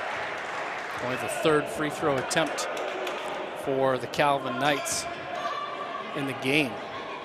They haven't needed it yet. No, they haven't needed it yet. But they've, well, I was just going to say they've cashed. Famous last words, 3 of 4 on the game, 1 of 2 on the exchange. Calvin 12-6 leaders in paint scoring here tonight, which kind of surprised me just a little bit. Harris lays it up, no good. Bellamy tries to tip it back in, no good. Calvin with the rebound on the other direction. Warners gives it to Boss. He stops, goes up, no good. Bellamy pulls down the rebound. I think Warners really couldn't even see that rim. He had 2 guys jumping in his face there as he went for what looked like was going to be an easy bucket. Bellamy almost lost the handle again. Trying to work it to Kalanji. Somebody needs to assert. That's 3 fouls in the half. Warner picks up 3. Coach Lindsay down talking just a little bit about a couple things he'd like to see his team come back with. They're going to bring Minderhood in, and 3 fouls. Take him to the bench. Slide us a little bit. From Grand Rapids, a 6'3" sophomore checks into the ball game. Kalanji leaves that one short. Ball goes off of Warwick and out of bounds. And it will be Calvin's basketball. Say that one went off the Duke out of bounds. Going to say hi in a moment to a friend of yours and mine who checked in on the email. Lynn Grohl sent us an email. Said the best in the D3 business. Watching and listening from Napoleon, Ohio. Man, I'll tell you, it's good to have Lynn out there. Always fun to do ball games with Lynn. Ball gets kicked to the corner. Trouble getting into the bucket by Minderhood. Back out front to DeVries, 6 to shoot. Fall away jump shot will be good. And that's Szymanski again. Szymanski leads all scorers now with 20. You can't ask for anything more from the Bulldogs on defense right there, Jim. No, they're playing extremely well. Calvin just shooting extremely well as Harris gets his first bucket on the afternoon. And it was really one of those showstoppers. Harris is trying to take over the offense right now. They need balance, though. Minderhood, no. Helinski pulls down the rebound. Looking for Harris, bringing it up. Harris slow to get up court. Kalanji with Minderhood on him. The spin and the lay-in. I'll tell you what, Minderhood's still wondering where Kalanji went. And again, if the Bulldogs want to get back in this game, it's those 2 guys right there. They are the catalyst. 14 now in the afternoon for Kalanji. Szymanski fall away jumper, and I'll tell you what, that Szymanski has said, I'm just going to take control of this tonight. He is now 9 of 14 from the floor, 2 of 3 from deep. 22 points. Ball goes out of bounds. It'll stay with the Bulldogs. Substitution coming in for the Knights. That's Jordan Catchy. And Minner takes a seat. So 16-17 to play. 14-point game.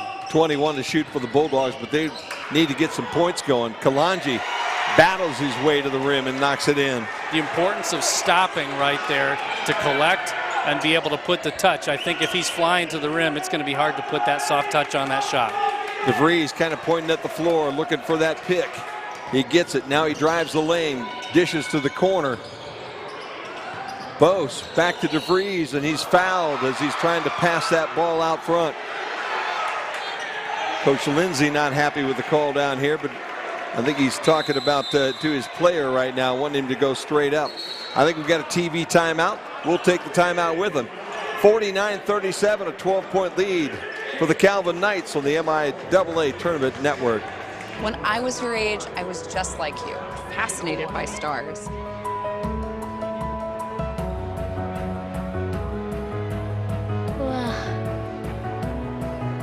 But now I get to search for life in the universe. And who knows, maybe life is looking for us too. So we're like aliens to them? Yeah. Does anyone want to be a scientist now? I do. Awesome. We need more girls in STEM. Maybe we can find aliens. Back here at the Kresge, you want to talk about a young fellow that really has stepped up. The junior from Ada, Michigan, Thad Szymanski. Jimmy's 10 for 15 from the floor tonight with 22 points. He's 2 for 3 from deep. He's yet to be to the free throw line yet today. No assists with 1 rebound, but gosh, if you'd told me that Thad Szymanski was going to put the Calvin Knights on his back and have them ahead by 12 about 5 minutes into the second half, I probably would have questioned your sanity just a little bit there. And if you want to look at possible tournament records, Tracy Edmond for Olivet versus Hope 2018, 14 field goals made is the tournament record. So 4 makes from tying, 5 from setting the record in an MIAA tournament contest. Gotta love those. Don't forget 8 o'clock tonight, we've got the Tryon Thunder and the Albion Brits in the second game here in the semifinals. We'll give you that one. We'll be back on the air at about 7:30. Catchy was cutting to the rim. Boss thought he was coming back down that baseline, and he threw it out of bounds. LeDuc checks in. DeWitt sits down for Calvin. A little bit of noise by the Bulldogs, sensing an opportunity. One of the few real mistakes that Calvin has made this afternoon, Jim. They have been picture perfect here through this first portion of the ball game. I don't know. Do you give an assist for that? Bellamy's got the bucket. Harris lost the basketball. It actually bounced all the way over to Bellamy, who laid it in, and we've got a whistle on the floor. They're going to call a foul on Calvin here. Got to call the basket. This foul is going against Jordan Catchy. So Catchy would get the foul. The official was very emphatic about it too. Coach Saul coming over to see what happened. I think it was at the end of that whole play that Catchy kind of submarined that Tryon player. So Bellamy will go to the free throw line, and it stays there. Now we have a single-digit game, Mr. Funderburg. All of a sudden, Adrian starting to play some basketball, and you can hear the Adrian crowd in the background. They've come to their feet, come to life here. Defense getting ratcheted up. Kalanji going to get called for the reach in. A little bit too anxious there for Jeremy out on that perimeter. And that is one guy that really Adrian cannot afford to lose, and that is foul number 3 on Jeremy Kalanji, the senior out of Fort Wayne. You can see the frustration, but talking to the official afterwards, you have to be careful. These are emotional games. Everybody gets caught up in it. Szymanski hands it off to Boss, waits for DeVries to come out. Back out to 35 for the jump shot. That was a little bit short, and Bellamy's there to pull down the rebound. Helinski brings it into the front court. Adrian sensing right now they can get right back into this, and they've got plenty of time with just under 15 to play. Harris with the show. Szymanski with some really good defense into Kalanji. He'll draw the double team. Floater, no good. Rebound to Boss. Tough shot right there. Long pass goes down to the corner to Warners.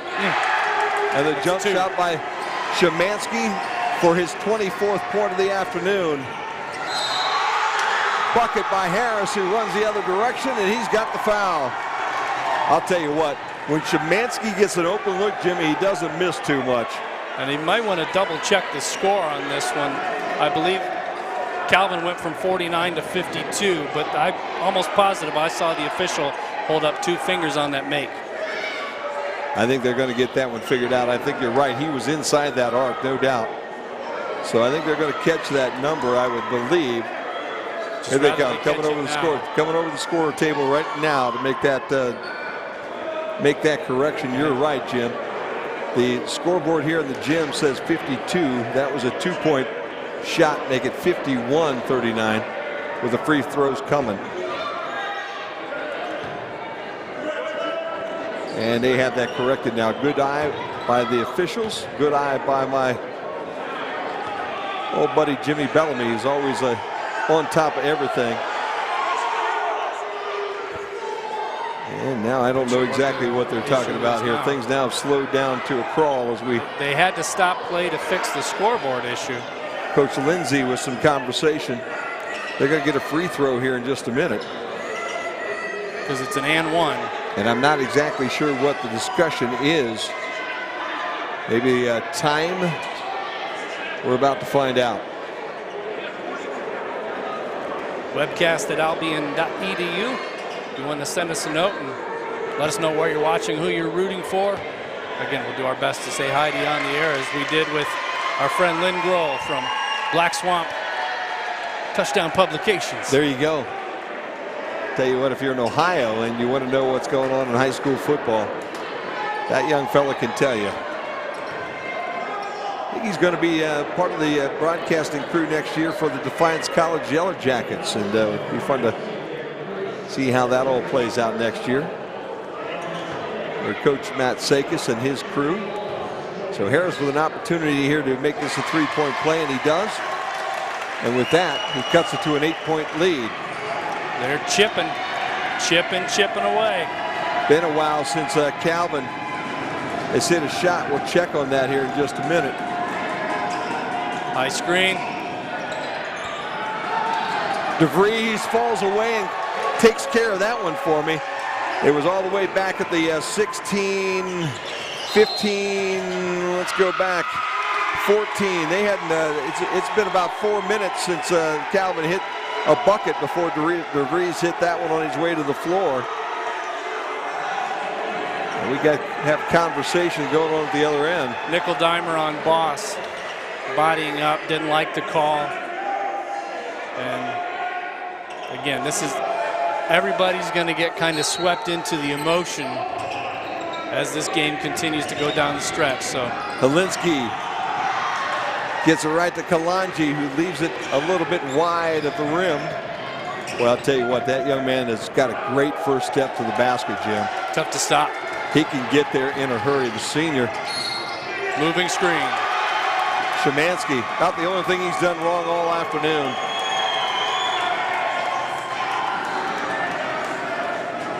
Adrian gets the basketball back. That's team foul number 6 now on Calvin. Have to do something. Actually, that's 7.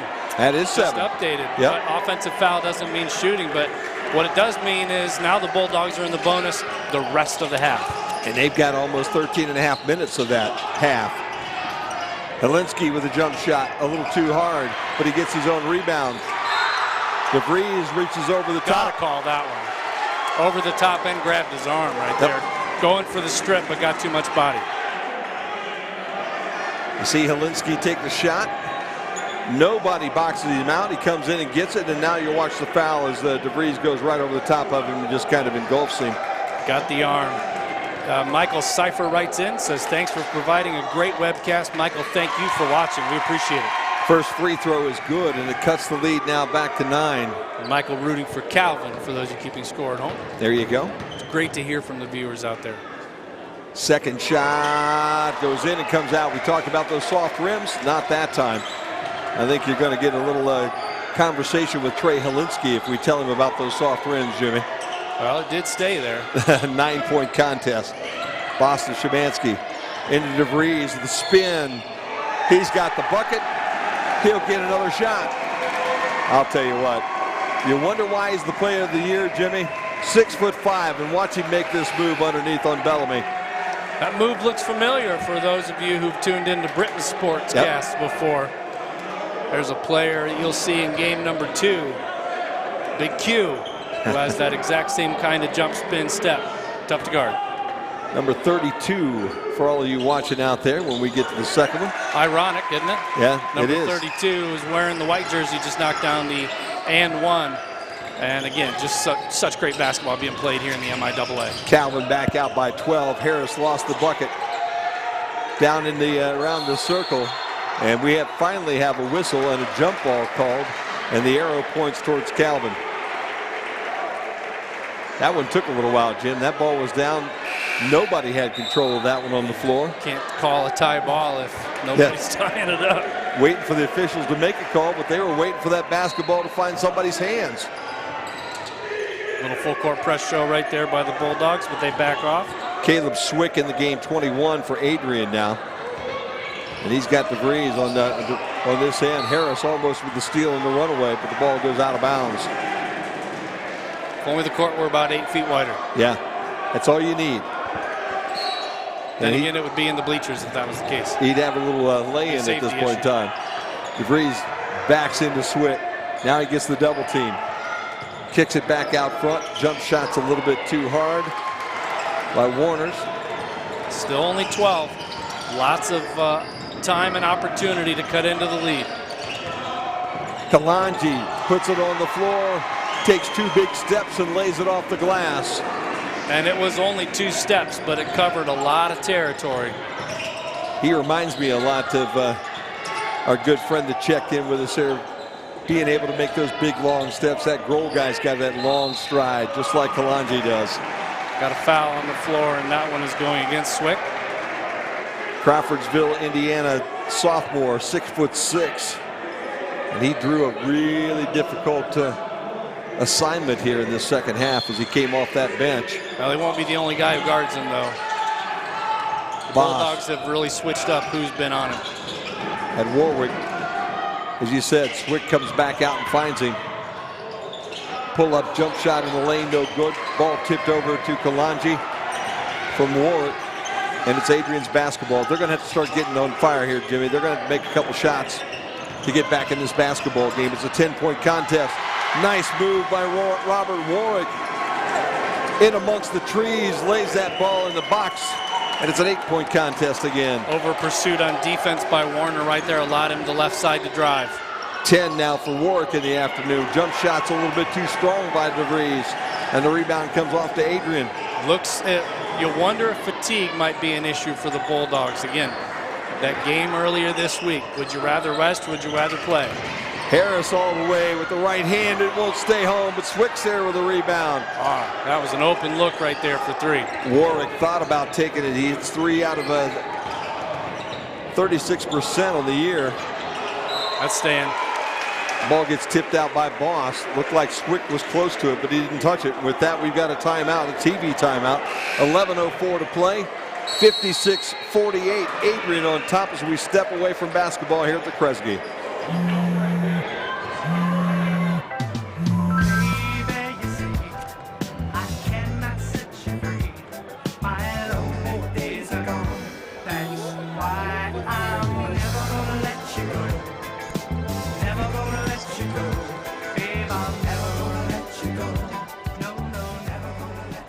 Here you go. Thank you. Thank you.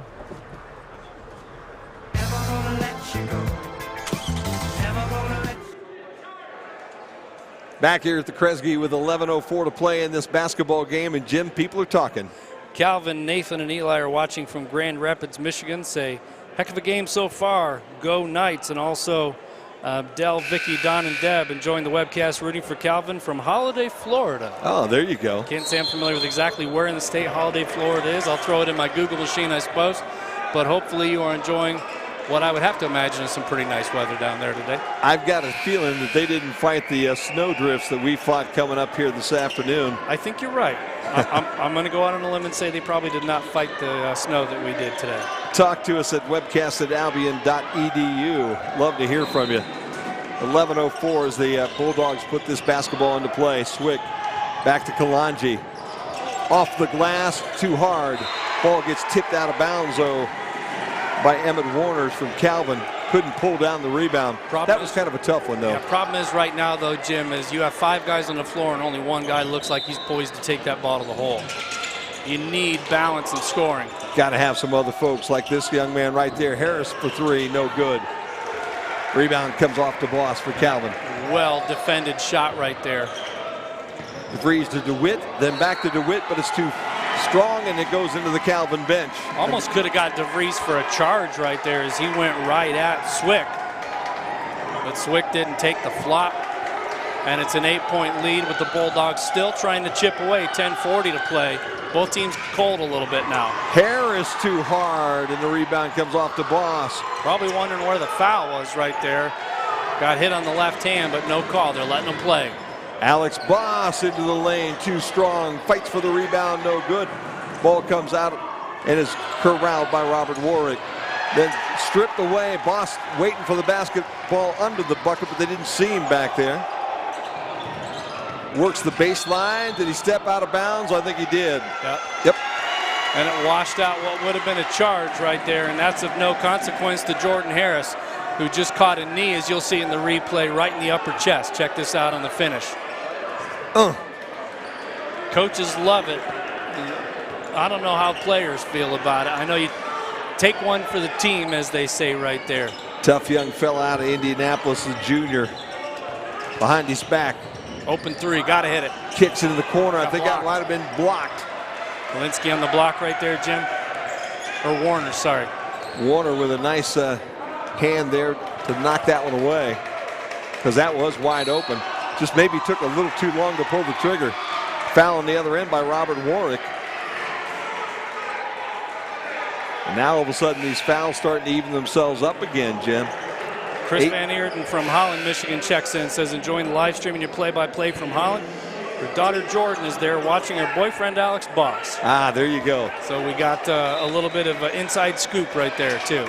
18 fouls right now for the Calvin Knights, 16 fouls for the Adrian Bulldogs. So Adrian already in that 1 and bonus situation as DeVries will get fouled. Swick hoping for the hook. Yeah. Instead, they'll call Swick for the foul. That's 7 now on Adrian, and that will send Derek to the free throw line. And he's pointing at the I love the back and forth. You know what? I'll tell you. Nobody on this floor right now thinks they're playing D3 basketball right now. DeVries with a very uncommon free throw miss. They're playing for a championship, and they know they have to win tonight as DeVries takes that ball away from Harris, who kind of dribbled himself into nowhere land. Jump shot. Szymanski. Oh, he cooled down just a little bit. Yeah, those are the shots that dropped in the first half. You can feel the pressure on your shoulders just a little bit more with each passing minute. He hit every one of those in that first half. He was money. Bellamy, no place to go. Walensky with the jumper, and it spins out. All of a sudden, both teams cold. Neither team able to get a bucket right now, and that's okay with Calvin. They've got this 8-point lead with just under 9 to play. They've really cooled off, though. Both teams have cooled down quite a bit. We'll catch a couple of numbers for you in just a minute. Ball spins all the way down to the corner. Nice pass. Szymanski gets that one to fall, and he got an elbow to the chin, I believe, and laid on the ground, came back up. I thought he was just covering up. Harris went the entire length of the floor to lay it back in and respond, and it's a 9-point contest again. Let's take a look at a couple of numbers real quick, Jimmy. As we said, in that early part of that ball game, both these teams were well over 50%. Adrian now 14 of 43 for 32.6%. Calvin's still sitting close to that 50 number, 22 of 45 for 48.9%. Number of field goal attempts, though. Remember the drastic difference in the first half between the two teams. All of a sudden now, Adrian's starting to get a little more of the looks, starting to knock a few more shots down, And free throws, again, they're plus 10 in free throws. It's what's been keeping them in the game. Rebounds pretty much even, 27 for Calvin, 25 for Adrian right now. From behind the arc, Calvin still doing pretty well, shooting 40%, 6 for 15. Adrian just 3 for 12, 25%. And as you said, Jimmy, those extra 10 free throws for the Adrian Bulldogs and 10 more makes has kept them in this basketball game. And points in the paint also. Adrian is actually plus 6, 20-14. So it's amazing how even in an 8-point game, you can look at statistics and you can make a case for the score being either way. Yeah. And it would be believable if you didn't give other key pieces of information. So, you know, credit to Adrian for clawing their way back in. But again, it's been Kalanji, it's been Harris. Warwick does have 10, the second leading scorer on the team, but 26 for Szymanski and 20 for DeVries. 12 makes for Szymanski, now 2 shy of the MIAA tournament single game record. There you go. Adrian just needs some more shooters. As Jimmy said, Kalanji with 20, 10 for Warwick, 7 for Harris, 6 for Bellamy, 4 for Holinski, and everybody else with goose eggs next to their name right now. And Harris again in the first half, no field goal makes, just and free throws. Again, only 4 players on the Calvin side right now that have scored, as Boss has 2 and Warners has 8. DeVries with nice the spin. Boy, there's some real serious bumping and grinding going on down inside. Caleb Swick just can't believe it. They bounced off one another and bounced off one another. He was hoping that whistle was going to go against the young fellow from Calvin. Watch his left arm, Jim. I think there's a case to be made. He's not only pulling it around, but he's wrapping it around the waist. So I feel for him. I understand it. I mean, again, though, if you're not going to call it, you know, it's his move, it's his move. Swick with his second personal foul here of the night as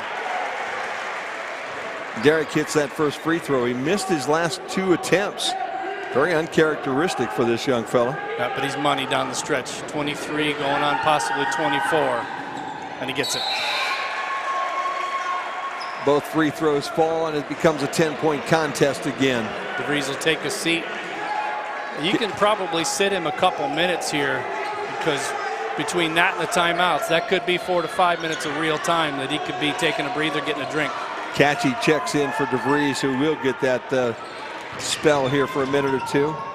Bellamy for 3 from the corner, too hard. Swick pulls it back in and has it blocked, but they'll call a foul, and that foul will go against Emmett Warners. I believe that's 4 all in the second half. Warners with 4, you are right, Jim, and with that we've got a TV timeout, and we'll take it too if we see this replay. You watch the battle by Swick. He goes back up, and there's Warner who got the hand and the ball. Couldn't believe it, but yeah, a little bit of hand on the backside of that as well.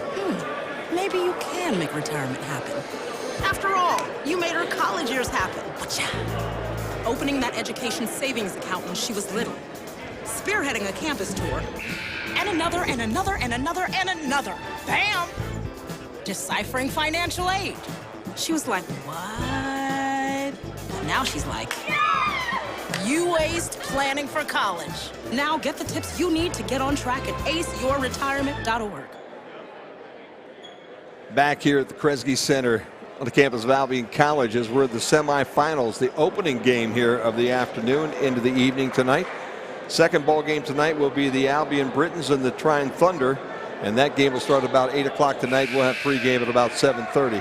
Jim, want to say hi to Linda Meek, who's watching from Southern Indiana. Says shout out to Caleb Swick, playing for Adrian's family. Couldn't be there, so we're all watching from Southern Indiana, Middle Indiana, and East Indiana. Thank you for your broadcast. And I say in return, Linda, thank you so much for tuning in tonight, making us part of your weekend viewing. No doubt about that. So the Bulldogs now need to cut in this lead. They've got just about 8 minutes to turn this thing around, and they trail by 10. First shot by Swick is just a little bit too tall. If circumstances allow, maybe we'll get an opportunity to do another live look in at the Albion Trine women's matchup taking place in Holland right now. Trine was up pretty strong earlier. That's a tough matchup for Coach Carden and the women Britons team. Swick gets 1 out of 2. And that lead now at 9 points. And he's got to go back the other end and take care of DeVries. He runs through a Szymanski screen. DeWitt hits one from the corner. And that one's a three-pointer. 63-51. It's a 12-point game again. Harris behind his back. No look pass to Bellamy on the baseline. Bellamy with the spin, the bucket, and he'll get another shot. 41-14, just about halftime there as the Tryon Thunder rolling past the Albion Britain ladies up at Hope. So we'll just keep it right here. How's that? The game just went to the half. There you go. Yep. Tryon looking for that one last game against Hope as Bellamy completes the three-point play. And really for as magical a season as the Hope women had, undefeated, perfect record, perfect in conference. It came down to that last weekend's matchup to decide if it was going to be an outright or a shared conference championship. You know, on that side, as we talk, DeVries gets cut off, back out to Szymanski, who puts up the shot and makes it. You asked before we got started, I think there's probably two ladies teams going to make the NCAA tournament this year if Tryon gets to the finals, as Harris leaves that one a little bit short, and the rebound comes off to Catchy. Yeah, I think so too. I think you can't leave either one of those teams out. Obviously, Hope undefeated right now. If they win that game and win the conference there tomorrow, they're in automatically, but you've got to believe that Tryon's going to have a shot as well. We've got a walking foul and a good call on Catchy, as he couldn't quite get those feet set up before he made that pass to the corner. Yeah, I just don't see any possible way, Jim, that Hope doesn't get in regardless of the verdict of this weekend's MIAA women's tournament. But, you know, again, you can't be the number 2 team in the country and not get at least an at-large. But yeah, they're not interested in an at-large. They're looking to win it. Kalanji drops in a three-pointer to close this back to 8. That's 23 now for Jeremy tonight.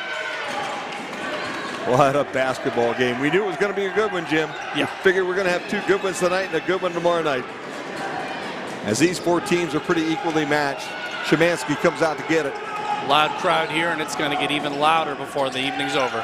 DeVries backs up, goes through the double team, changes direction, and how did he knock that one in? Wow. Score, score. Yep, that's for sure.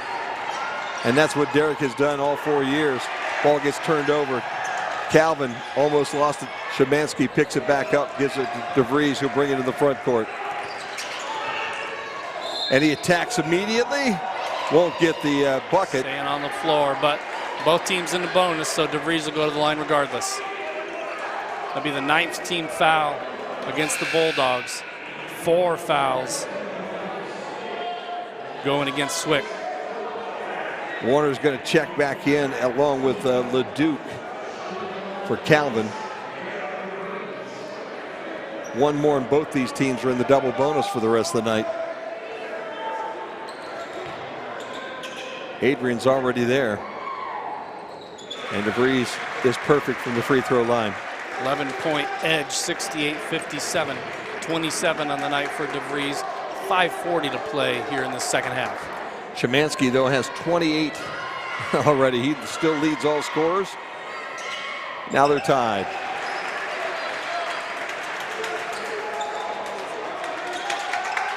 I'll tell you what, Harris going to try to save as much time as he can as he waits up to get that ball to the midcourt stripe, and then he kicks it out of bounds. Yep. Lost the handle, was trying to go right to left crossover, and then hit it off kind of the heel of the hand, and it went right off the feet out of bounds. 12-point contest. Adrian shows some full court pressure, then they drop back to midcourt. DeVries has Swick on him between his legs, and he gives it up. And again, Swick with those 4 fouls. Probably playing at if they're leaving him in, they're playing, you know, you got nothing to lose by keeping him on him. They'll toss that ball down to the low post there. Minner, in fact, that's Warner's who misses the shot at the rim. And Bellamy pulls down the rebound. Adrian going to have to pull some things together here real quickly if they're going to stay in this one. Swick, show and go, down the lane, kicks to Bellamy. Harris waits, gets his guy in the air, hits the 3-point shot, make it a 9-point game. Harris says it's not time for this season to be over quite yet. No, there's no quitting this Bulldog squad. DeVries goes end to end, and we get a blocking call against Swick. Swick wasn't set right there. They don't like it, but that's the right call. He was not set. Watch it again here on the replay. He's down there, but he's moving. You can see him backing up. Wanting to get teed up. Yep, he just got it. Coach Lindsay. This happened, Jim, in the Albion game. Yeah, it did. Coach Lindsay not real happy with everything. As he strips off his tie and throws it back towards the bench. You catch him down there. He's the guy that's wearing the white shirt without the tie and the collar up around his neck right now. Yep, this fired him up against the Britons, and they won on a last-minute shot, last-second shot, actually. So it galvanized the team. I wonder if you looked at, you know, circumstance, and we're playing a little flat right now. Yeah. Maybe I do something to kind of energize. And it's sometimes it can work. I mean, coaches, it's not the first time it's been done, I'll say that much. Did they toss him? I don't see him down on the bench right now. Well, I don't think you can toss him for one, can you? But no, normally it takes a second one or something dramatic to happen there, and I don't see Coach Lindsay at this point along that Adrian bench. And the assistant coach comes out to talk to the official right now. A little bit more mild demeanored. Maybe Coach Lindsay's just out getting a drink of water or something real quick with 4:45 to play. As we saw on the replay, it was a good effort, but a correct call. Yeah, his feet weren't set. Moving backwards as he took that charge. What he was hoping was a charge. And Swick got his fifth, so he spent a lot of time on the floor for players been technically disqualified from the game. But he had the stoppage because technically he's allowed to stay out there until the ball was put back in play for the free throws. And Alex Boss, at 79% shooter, will go to the line. First one spins out. Will it work? Yeah. Who knows? Will it work? We'll see. Adrian down 9 points. Make it 10 now. I think it was a double technical, and that's why he got rid of him. Yep. I only saw the one, but you're right on the money. Now we figured out why Coach Lindsay's no longer in the gym. And this time, Boss is 1 for 3. Make it 2 for 2. And the ball will go to Calvin. Yep, that's why we had an exit there. This game means an awful lot. There's no doubt about it to both these teams. Coach Lindsay, you got to pat him on the back the way that he brought this team into this tournament this year. Coming from the 8th best team in the conference last year, picked to be the 8th best team in the conference again this year. And he works his team into the semifinal game here, the MIAA, as Derek DeVries misses the very first one. That is the 5th of 6 free throws on this dead ball for the Calvin Knights. And DeVries bounces it around and misses both of them. That's hard to imagine. So only 2 of 6 in that exchange. Now I've got on my official scoring, I've got DeVries down as 24 right now. The scoreboard had him at 28. Szymanski with 28 for Calvin right now. So that is the total that we're going to go with at this point in time. Bellamy battles, can't get the ball to go, but will get fouled. Got the foul on Alex Boss. That'll send Bellamy to the line for a pair with 4:24 to play. 4 fouls on Boss, 11 points the lead, 71-60. There's still plenty of time right now for Adrian, but they're going to have to make about everything they take, starting with these 2 free throws. And Calvin is not going to be inclined, I don't think, to slow it down. Some teams, once you get to about a 3-4 minute mark, you start playing a little slower. I don't think Calvin is that way. You don't play into the high 70s and play very slow, run the shot clock basketball. Catchy comes back out on the floor, and Alex Boss will take the seat here with 4:23 and counting. Harris now with some pressure in the backcourt with Szymanski. DeVries sets the pick. Tough spot to pick up your dribble right there. Gets the ball back. Calvin is going to use a little bit of time, but they're looking for a shot.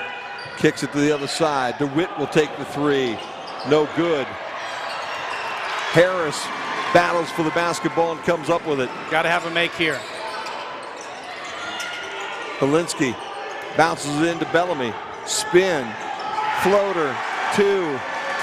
71-64. That's 16 now for Bellamy, who's come on in this second half. Do they have enough in the tank? Szymanski working on Harris through the screen. Double team, ball's on the floor. Jump ball, whose ball is it? That's Adrian's ball, I believe. Adrian's basketball, you're right, Jim. And with that, we've got a TV timeout. 71-64. We're going to keep this one right here. What a basketball game we've got. You know, it looked for a while, Jim, like Calvin might just run away and hide with this thing in this second half. Adrian's hung tough, and they're really playing some good basketball in the last couple of minutes. Yeah, a lot of respect for the Bulldogs, the toughness. You know, when Coach Kyle Lindsey gets a double technical and gets the heave-ho from the game, and you send a normally really good free throw shooting squad, 79% on the season.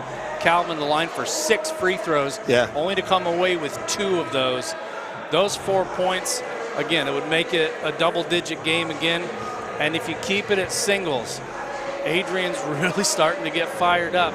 There's a lot of time left. I know you have some fantastic shooters on Calvin, but you do start to wonder, you know, number one, do they have it in them? Do they have it in the tank?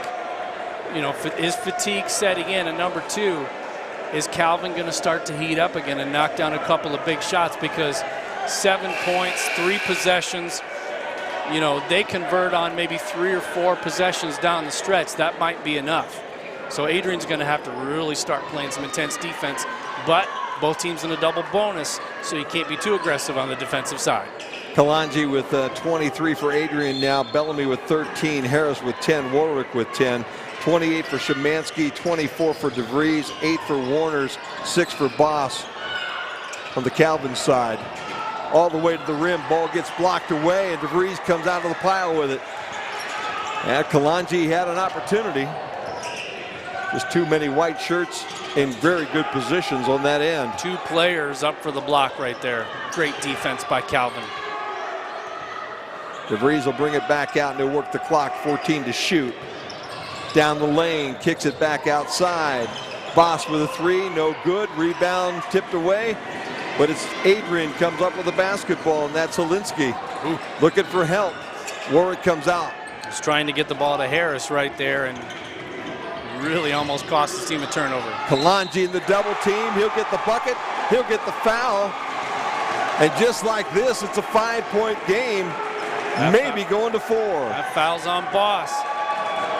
Here's the replay on that one as they throw it inside. Stood straight up. Can't do.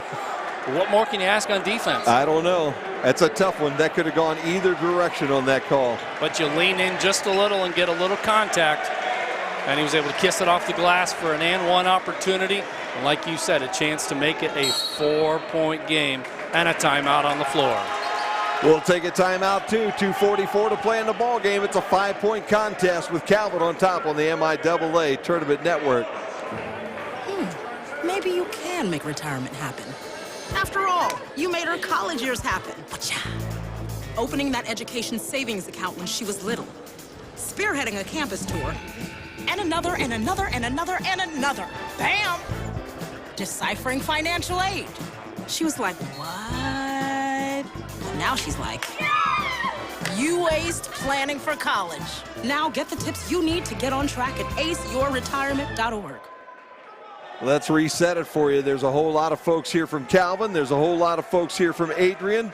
And this basketball game's coming down to the last 2 minutes and 44 seconds as Jeremy Kalanji just made the bucket to make it a 5-point ball game, and he'll have 1 free throw on the afternoon. He is 10 for 11 from the charity stripe. And he's 11 for 12 now, and this game's just 4 points. And now you'll see that full court pressure out of Adrian. DeVries with a double team, but got the handle to get it back and across the timeline. Lane opens up, and I'll tell you what, that's the last thing you wanted to see is Emmett Warners. Saw the lane open and an easy lay-in, and Adrian gives up an easy bucket, and then the foul on Calvin on the other end. LeDuc with the bump right there, and everything's 2 shots from this point forward. So Game can change entirely now with 2:25 to play. That's an eternity of basketball. Oh, yeah. With both these teams in the double bonus at this moment. Coach Saul comes out to talk to the officials just a little bit. And Jim, we may need all that 1 hour in between the games. We might not be done with regulation. Harris gets the first one. That makes it a 5-point game again. I'm going to be honest, that wouldn't bother me at all. Second one's a little too hard, and Leduc, who committed the foul, gets the rebound. Szymanski all by himself for three, a little too hard. And the rebound comes off to Harris, and he's on the run. Ball gets tipped away and out of bounds. It'll go off of Leduc. It will stay with Adrian. Never gave up on the play. No, not at all. Leduc was about 4 paces behind, and Harris is lightning quick. Great closing speed. Szymanski would like to have that one back. He had the open lane to the bucket. How did that go in? Kalanji with the bucket and the harm. Had it pushed right back in his face. Watch this block. Beautiful help defense right here by Warners. And just hanging in the air. Being able to collect in a clutch situation. And my friend, it is a 3-point game. Couple of seniors, one on both sides, playing their hearts out right now. Kalanji at the line with 26. And you know what? Normally big guys aren't normally good free throw shooters, but this fella has been absolutely lights out all night long. 12 for 13 now on the night. It's a 2-point game, Jim Funderburg. Adrian starting to believe. Calvin how heavy is just that, a little bit. How heavy is that weight on the shoulders right now of the Knights? Derek DeVries and Warwick. DeVries kicks it back out. Szymanski for three, wide right. As warm as he was in the first half, he's that cold in the second half, but Calvin hung on to the basketball. Ball gets tipped out of bounds off of Warwick. It'll stay with Calvin with 15 to shoot. You would not have dissuaded me either way on that one. I thought that one went off DeVries at the last second. 15 on the shot clock, 1:41 to play. Timeout on the floor. Wow, what a ball game, Jimmy. Just when it looked like things were going to go Calvin's way, and I was about ready to write this Adrian basketball team off. You've got the double technical, okay? Your 6 coach free throws. has to go. You get 6 free throws. You make 2 of them. 2 of them, yeah. I'll bet you that Coach Saul right now would like to have a couple of those back, okay? To have that 4-point cushion right now instead of this 2-point cushion at 73-71. And you got an Adrian team that's starting to believe right now, Jim, that they could pull this thing off. Yeah, this is, again, I've just been so impressed by the job that Coach Lindsay has done this year, taking them from last in the conference last year, picked to finish last in the conference this year, and now they are 2 points away from beating the number 2 team. Leduc inbounds to DeVries, who has a double team in the corner. Jumps up and throws it away. Had no place to go as Bellamy and Warwick had him sandwiched there in the corner. Why didn't DeVries call a timeout right there if he was trapped? Senior kind of lost his cool for the first time tonight.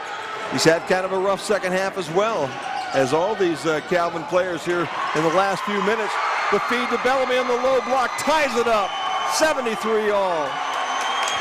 Now it's a whole different mentality for both of these teams. Szymanski, who hit everything in the first half, needs a bucket here in the second half. They'll go to their money guy, the spin along the baseline, and DeVries unties it with his 26th point of the afternoon. And you look at how calm he is down there. It's amazing he can remain calm in this kind of position. Harris floats to Bellamy. Bellamy cut off in the lane. Where's the 3-second call? It was coming. Oh! Instead, as he falls away, he finds the box and ties it up again at 75. Whoa. That's a man's move right there, Jim. I'll tell you what, Jim, that was about 1 second away from him.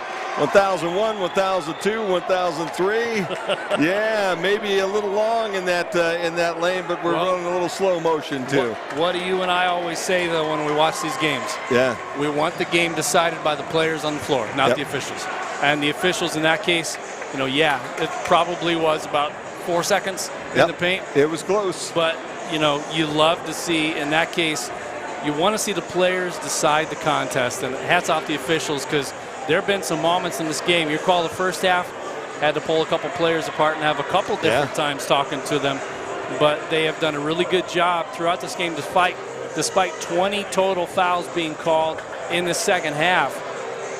As crazy as this is going to sound, what I'm about to say, the officials have let the players play. Yeah, they have. And the players are going to decide this game.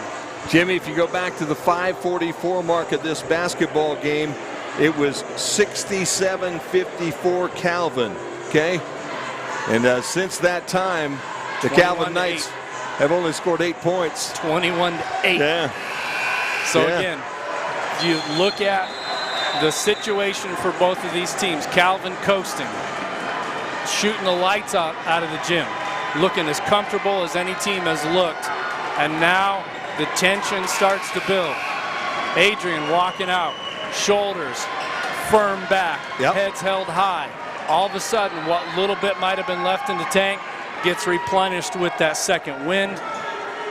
And now I think the pressure is totally on the number 2 seed Calvin. Can they produce? They get potentially 2 possessions here down the stretch with 52 to play. It was 42-27 at half. In the second half, Adrian's outscored Calvin 43-29. That's why it's a 75-all basketball game. Gonna work a high screen here. Gonna call him up. Here's your screen. DeVries with 20 seconds to shoot, 15 to shoot. Finds LeDuc coming down the lane, but Bellamy he gets on the foul. Sam LeDuc will go to the free throw line. LeDuc, an 83% free throw shooter. 34 seconds left. 4 fouls on Bellamy. Again, 75 all. First one's wide right. Hasn't really taken many, if any, shots tonight. No, he really hasn't. So you can be a good free throw shooter, but be cold and out of the rhythm. That's where the percentages don't always matter. LeDuc, in fact, those are the first 2 shots he's taken this evening. And a foul. And he'll get called for the reach in on Warwick. And Warwick is going to get a chance to come to the other end and shoot 2 to put his team on top for the first time here in the second half. LeDuc with the cookie jar foul after the miss right there. And that'll send the Bulldogs to the charity stripe. Robert Warwick to the line, only a 67% free throw shooter, but has been in the game a little more, tossed up maybe a few more shots. We'll see if the pressure, how he responds to the pressure. Warwick's first free throw of the afternoon. He makes that one. How long has it been since the Bulldogs have had the lead? That was way back at the beginning of this basketball game, Jim. So if you're Coach Lindsay sitting back right now, watching the game maybe down there on the web stream at this point in time, Coach, whatever you did, they fired him up as Warwick knocks them both down. If they can get a steal here, this one might be over. DeVries going to bring it down. Clear Warwick's out for DeVries. Timeout. Going to guard him. Coach Saul says, let's talk about it. There's 25 ticks left in a very exciting first ball game. Oh my goodness, Jim. You know, we said it back around that 11-minute mark, 10-minute mark. There's still a lot of time in this basketball game, and we've been truth-sayers down this last 10 or 11 minutes. Even about the 4-minute mark. Yeah. We talked about how it was, I think, a 4-point game at the time. Only a couple possessions, an eternity to play. And how the pendulum swings. All of a sudden now, left for dead in that first half by a hot first half by Calvin. The Bulldogs have never quit, have never said die, and they have fought their way back, and now they have responded in pressure situations, knocked down those 2 big free throws after Calvin missed their free throws, and they now have a 2-point lead. So, goodness. Calvin. Buckle in, folks. Calvin's taking 58 shots. Adrian's taking 57 now, Jimmy. Adrian's hit 40%, Calvin 50%. But it goes back to that charity stripe. 23 of 27 for Adrian here this afternoon compared to 10 of 18. So 13 more free throw makes for the Bulldogs as LeDuc will inbounds with 25 ticks left in this ball game. 1 more second on the game clock than there is on the shot clock.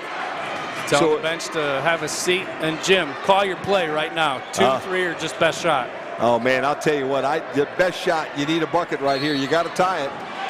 You know who they're going to give it to. Yep, 32's going to get it. Robert Warwick's going to come out and guard him.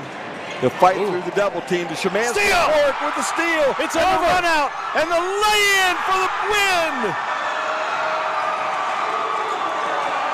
Wow. 79-75. Szymanski for three. No. Rebound. Calvin. And back in with 5 seconds left. We still have a ball game. Harris on the inbounds to Kalanji, who's fouled with 3 ticks left. Can you believe the defense? Here it is. There it is. And you see DeVries knows as soon as that ball is stolen. And watch the hops. Up with 2 hands. Yeah. What a ball game.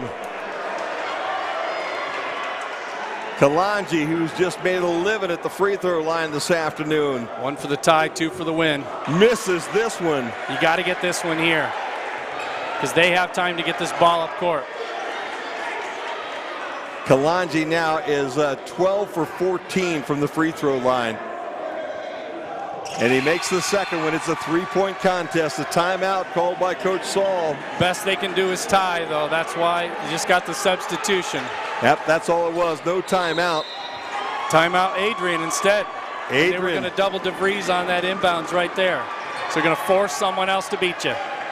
Wow, what a ball game we have had. You don't have time at this point, though, Jim, to think 2 and foul. No. It's going to take you the whole 3 seconds to get the ball up and get the shot. Just going to have to get one off and hopefully you get lucky. We remember last year, Jimmy, it was in this situation where James L. made that half-court shot over at Trine to keep the Britons in the contest and into the tournament and into the finals, which they eventually won against Trine on that Saturday afternoon. Are we going to see some magic like that from Calvin this afternoon? All I know is, Jim, if this is how loud the Kresge Gymnasium is and the Britons aren't playing yet, that's a credit to Calvin and Adrian for bringing the fans and bringing the noise tonight. I can't wait to see what Game 2 has, but honestly, I'm fine with a little extra basketball if that's what we get. Ball comes into DeVries. He's fouled right away. They'll send him to the free throw line to shoot a couple. Smart idea with 2 ticks left now. Yep, not a bad foul right there. Jim's going to go down and talk to the coaches after this ball game from Adrian. It looks like Adrian will be the winner right now. This game ain't over. I know I said that a little early, and I apologize with that steal. I thought it was over, but I should know better. Calvin isn't the number 2 seeded team for nothing. This brings an entirely different look right now as Wyatt Morris about ready to check back in as DeVries makes the first one. You have to miss this one. Catchy comes in as well.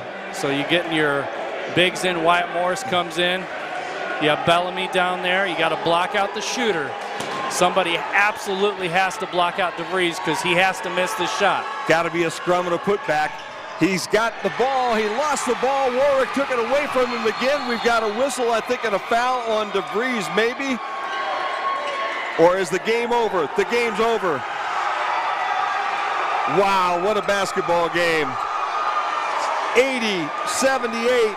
Adrian comes back to nip Calvin in the opening round of the semifinals here at the Kresge Gymnasium as Jim Bellamy heads down to the floor to talk to the coach. Wow, what a basketball game. The number 2 seed goes down in a game that we're going to remember for quite a long while, and this could be a situation where maybe things are starting to go right for the long term for the Adrian Bulldogs as they fight their way back from 12 points down in the second half to come up with a victory here in the opening round. And you know what? Coach Lindsay was thrown out of the ball game, so we're going to try to get one of the coaches. Maybe we'll get Coach Lindsay still yet out on the floor once he gets into. So we'll keep it right here. Adrian wins the opener here as we'll probably get Coach Lindsay's comments here before everything gets going. But we'll take a look at some statistics from this one. Don't forget we do have the Albion Trine game coming up. That's an 8 o'clock tip tonight. We'll go back on the air at about 7:30. For Adrian, They end up shooting 42% here this afternoon, 25 of 49, 5 for 15 from behind the arc, 24 for 29 from the free throw line, and that really became the difference in this basketball tonight for Calvin, this basketball game tonight. Calvin 30 of 60 from the floor. They shot an even 50%, 7 for 20 from three-point range, 11 for 20 from the free throw line. So those extra 13 free throws here tonight ends up being the difference as Adrian comes back and wins this ball game 80-78. And wow, what a ball game this one was. We take a look at turnovers tonight. Both teams with 9 turnovers. Points off turnovers, Calvin with 13, 10 for the Adrian Bulldogs. Rebounds, everything, Jimmy, in this ball game almost identical. 35 rebounds for Calvin, 34 rebounds for the Adrian Bulldogs tonight. Offensive rebounds 8 to 9. Defensive rebounds 27-25. Assists, 9 assists for Calvin, 6 assists for Adrian here tonight. Fouls pretty much the same. Bench points 2 to 1. Second chance points 6 to 2. Points in the paint may be the difference right there. Adrian 32 points in the paint compared to 22 points in the paint for Calvin tonight. But really the big number, Jim, that we talked about all the way through that second half, 24 makes from the free throw line for Adrian tonight compared to 11 tonight for the Calvin Knights. And the 9 misses. Yes. Too. And the reason that I'm back up here, folks, yeah. I would normally be interviewing the assistant coach for Adrian right now in the victory, but commissioner's down there and they're doing some awards. There you go. So we're going to go down to the sideline for some awards here pretty soon. Let's go through some individual numbers here as they're setting things up down here. Kalanji had 30 for Adrian tonight. Jeremy Kalanji 8 for 15 with 30 points. Kendall Bellamy with 17. Robert Warwick with 14. But Jimmy, I think the most important thing for Warwick were those 2 steals. One to pretty much seal it with the dunk, and then the steal at the very end of the ball game to truly seal the game. And what a game Robert Warwick had tonight. 14 total points, 13 for Jordan Harris, 4 for Trey Helinski, 1 for Caleb Swick, who fouled out of the basketball game after playing some really good defense there tonight. Derek DeVries led everybody on the Calvin side with 29. Thad Szymanski had 28, but boy did he go cold in that second half. Emmett Warner's had 10. Alex Boss with 6. Tony DeWitt with 3. Jordan Catchy with 2. And that's kind of how it all ended up. And here comes Coach Lindsay back out. So I think you're going to get a chance not only to talk to a coach from Adrian, Jimmy, but you'll also get a chance to talk to Kyle Lindsay, who is now back in the gym. And I think you're going to get a chance to get his remarks here in just a minute. And I don't think anybody would take offense if I asked for Coach Lindsay. I think if you're going to get double teed and tossed, yep, you get an opportunity to step back on the floor after your team has won a hard-fought victory, coming back as big as they did. I think you earn the right for a little FaceTime on camera. I think you do too. And I don't know exactly what they're handing out here in the way of might be hardware those tonight. Postseason awards. You mentioned, Jim, before the broadcast tonight, we talked about first team and second team, and of course, Derek DeVries, the MVP of the MIAA, who left it all on the floor tonight, made the first, tried to miss the second, and did that line drive and crashed the boards. He did have the ball in his hands. Yeah. But then that ball was stripped out, and nobody had clean possession. Those 2 seconds ran off. They were almost, the officials were conferring to see if there was a foul called before time had expired, but the one official came in and was adamant that the buzzer had sounded before any foul occurred. So again, you can't ask for anything more out of Derek DeVries either. Did exactly what he needed to do. All-conference players of this men's basketball season. First, the second teamers not in attendance tonight. Tanner Bliley from Kalamazoo, Cole Cleaver from Alma, and Ryan Stevens from Alma. In attendance tonight for the second team, Maurice Hunter from Trine.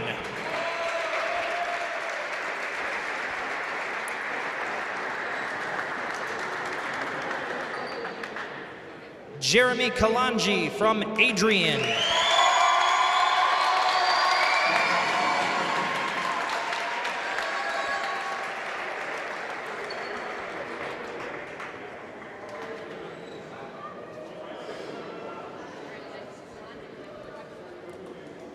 And Thad Shemansky from Calvin.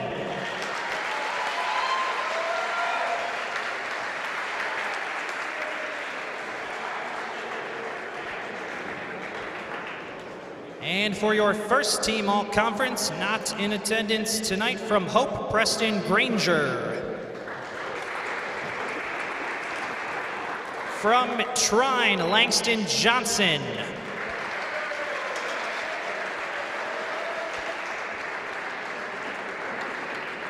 From Adrian, Jordan Harris.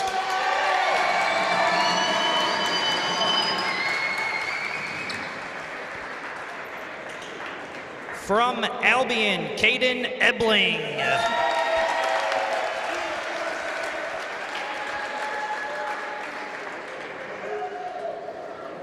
From Calvin, Derek DeVries.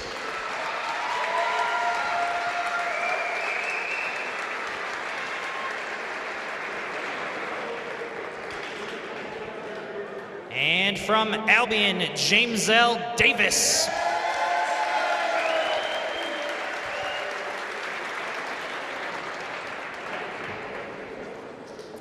And there you have the all-conference team, and I think you're going to get the most valuable and defensive player of the year, Cortez Garland from Albion. There you go, Cortez Garland, who we're about to see here in just about another hour.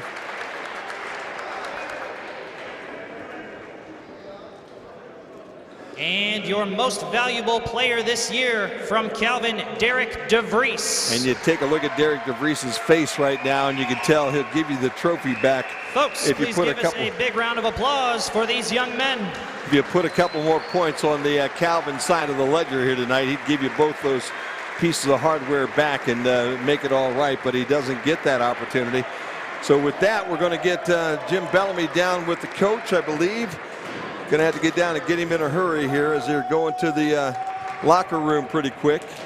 And hopefully going to get a chance to talk to the coach. We'll see as Jimmy's trying to go in and get him. And there you go. We'll bring one of the assistant coaches in right now, and we'll send it down to Jim on the floor.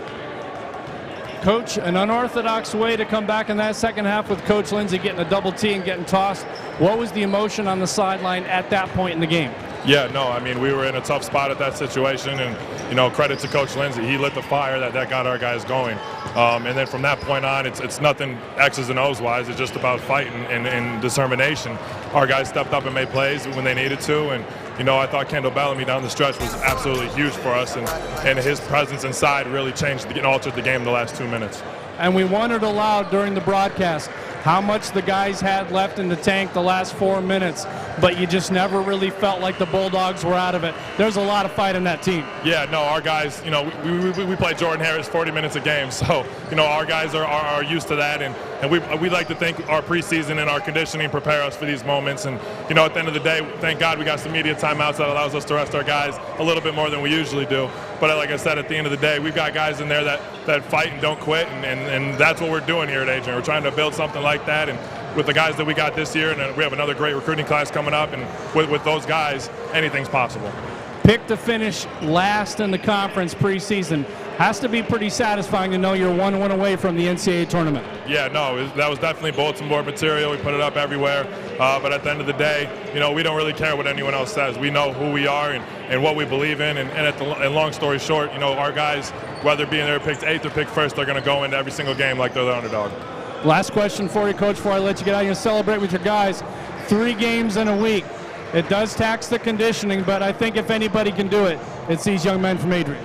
Yeah, no, I mean, at the end of the day, we've got some guys in there that really work hard and prepare themselves for these moments. And yeah, you know, we do play with a short bench. It's no disguise, if you will. But long story short, we're going to make sure that our guys are prepared and we'll be ready to go.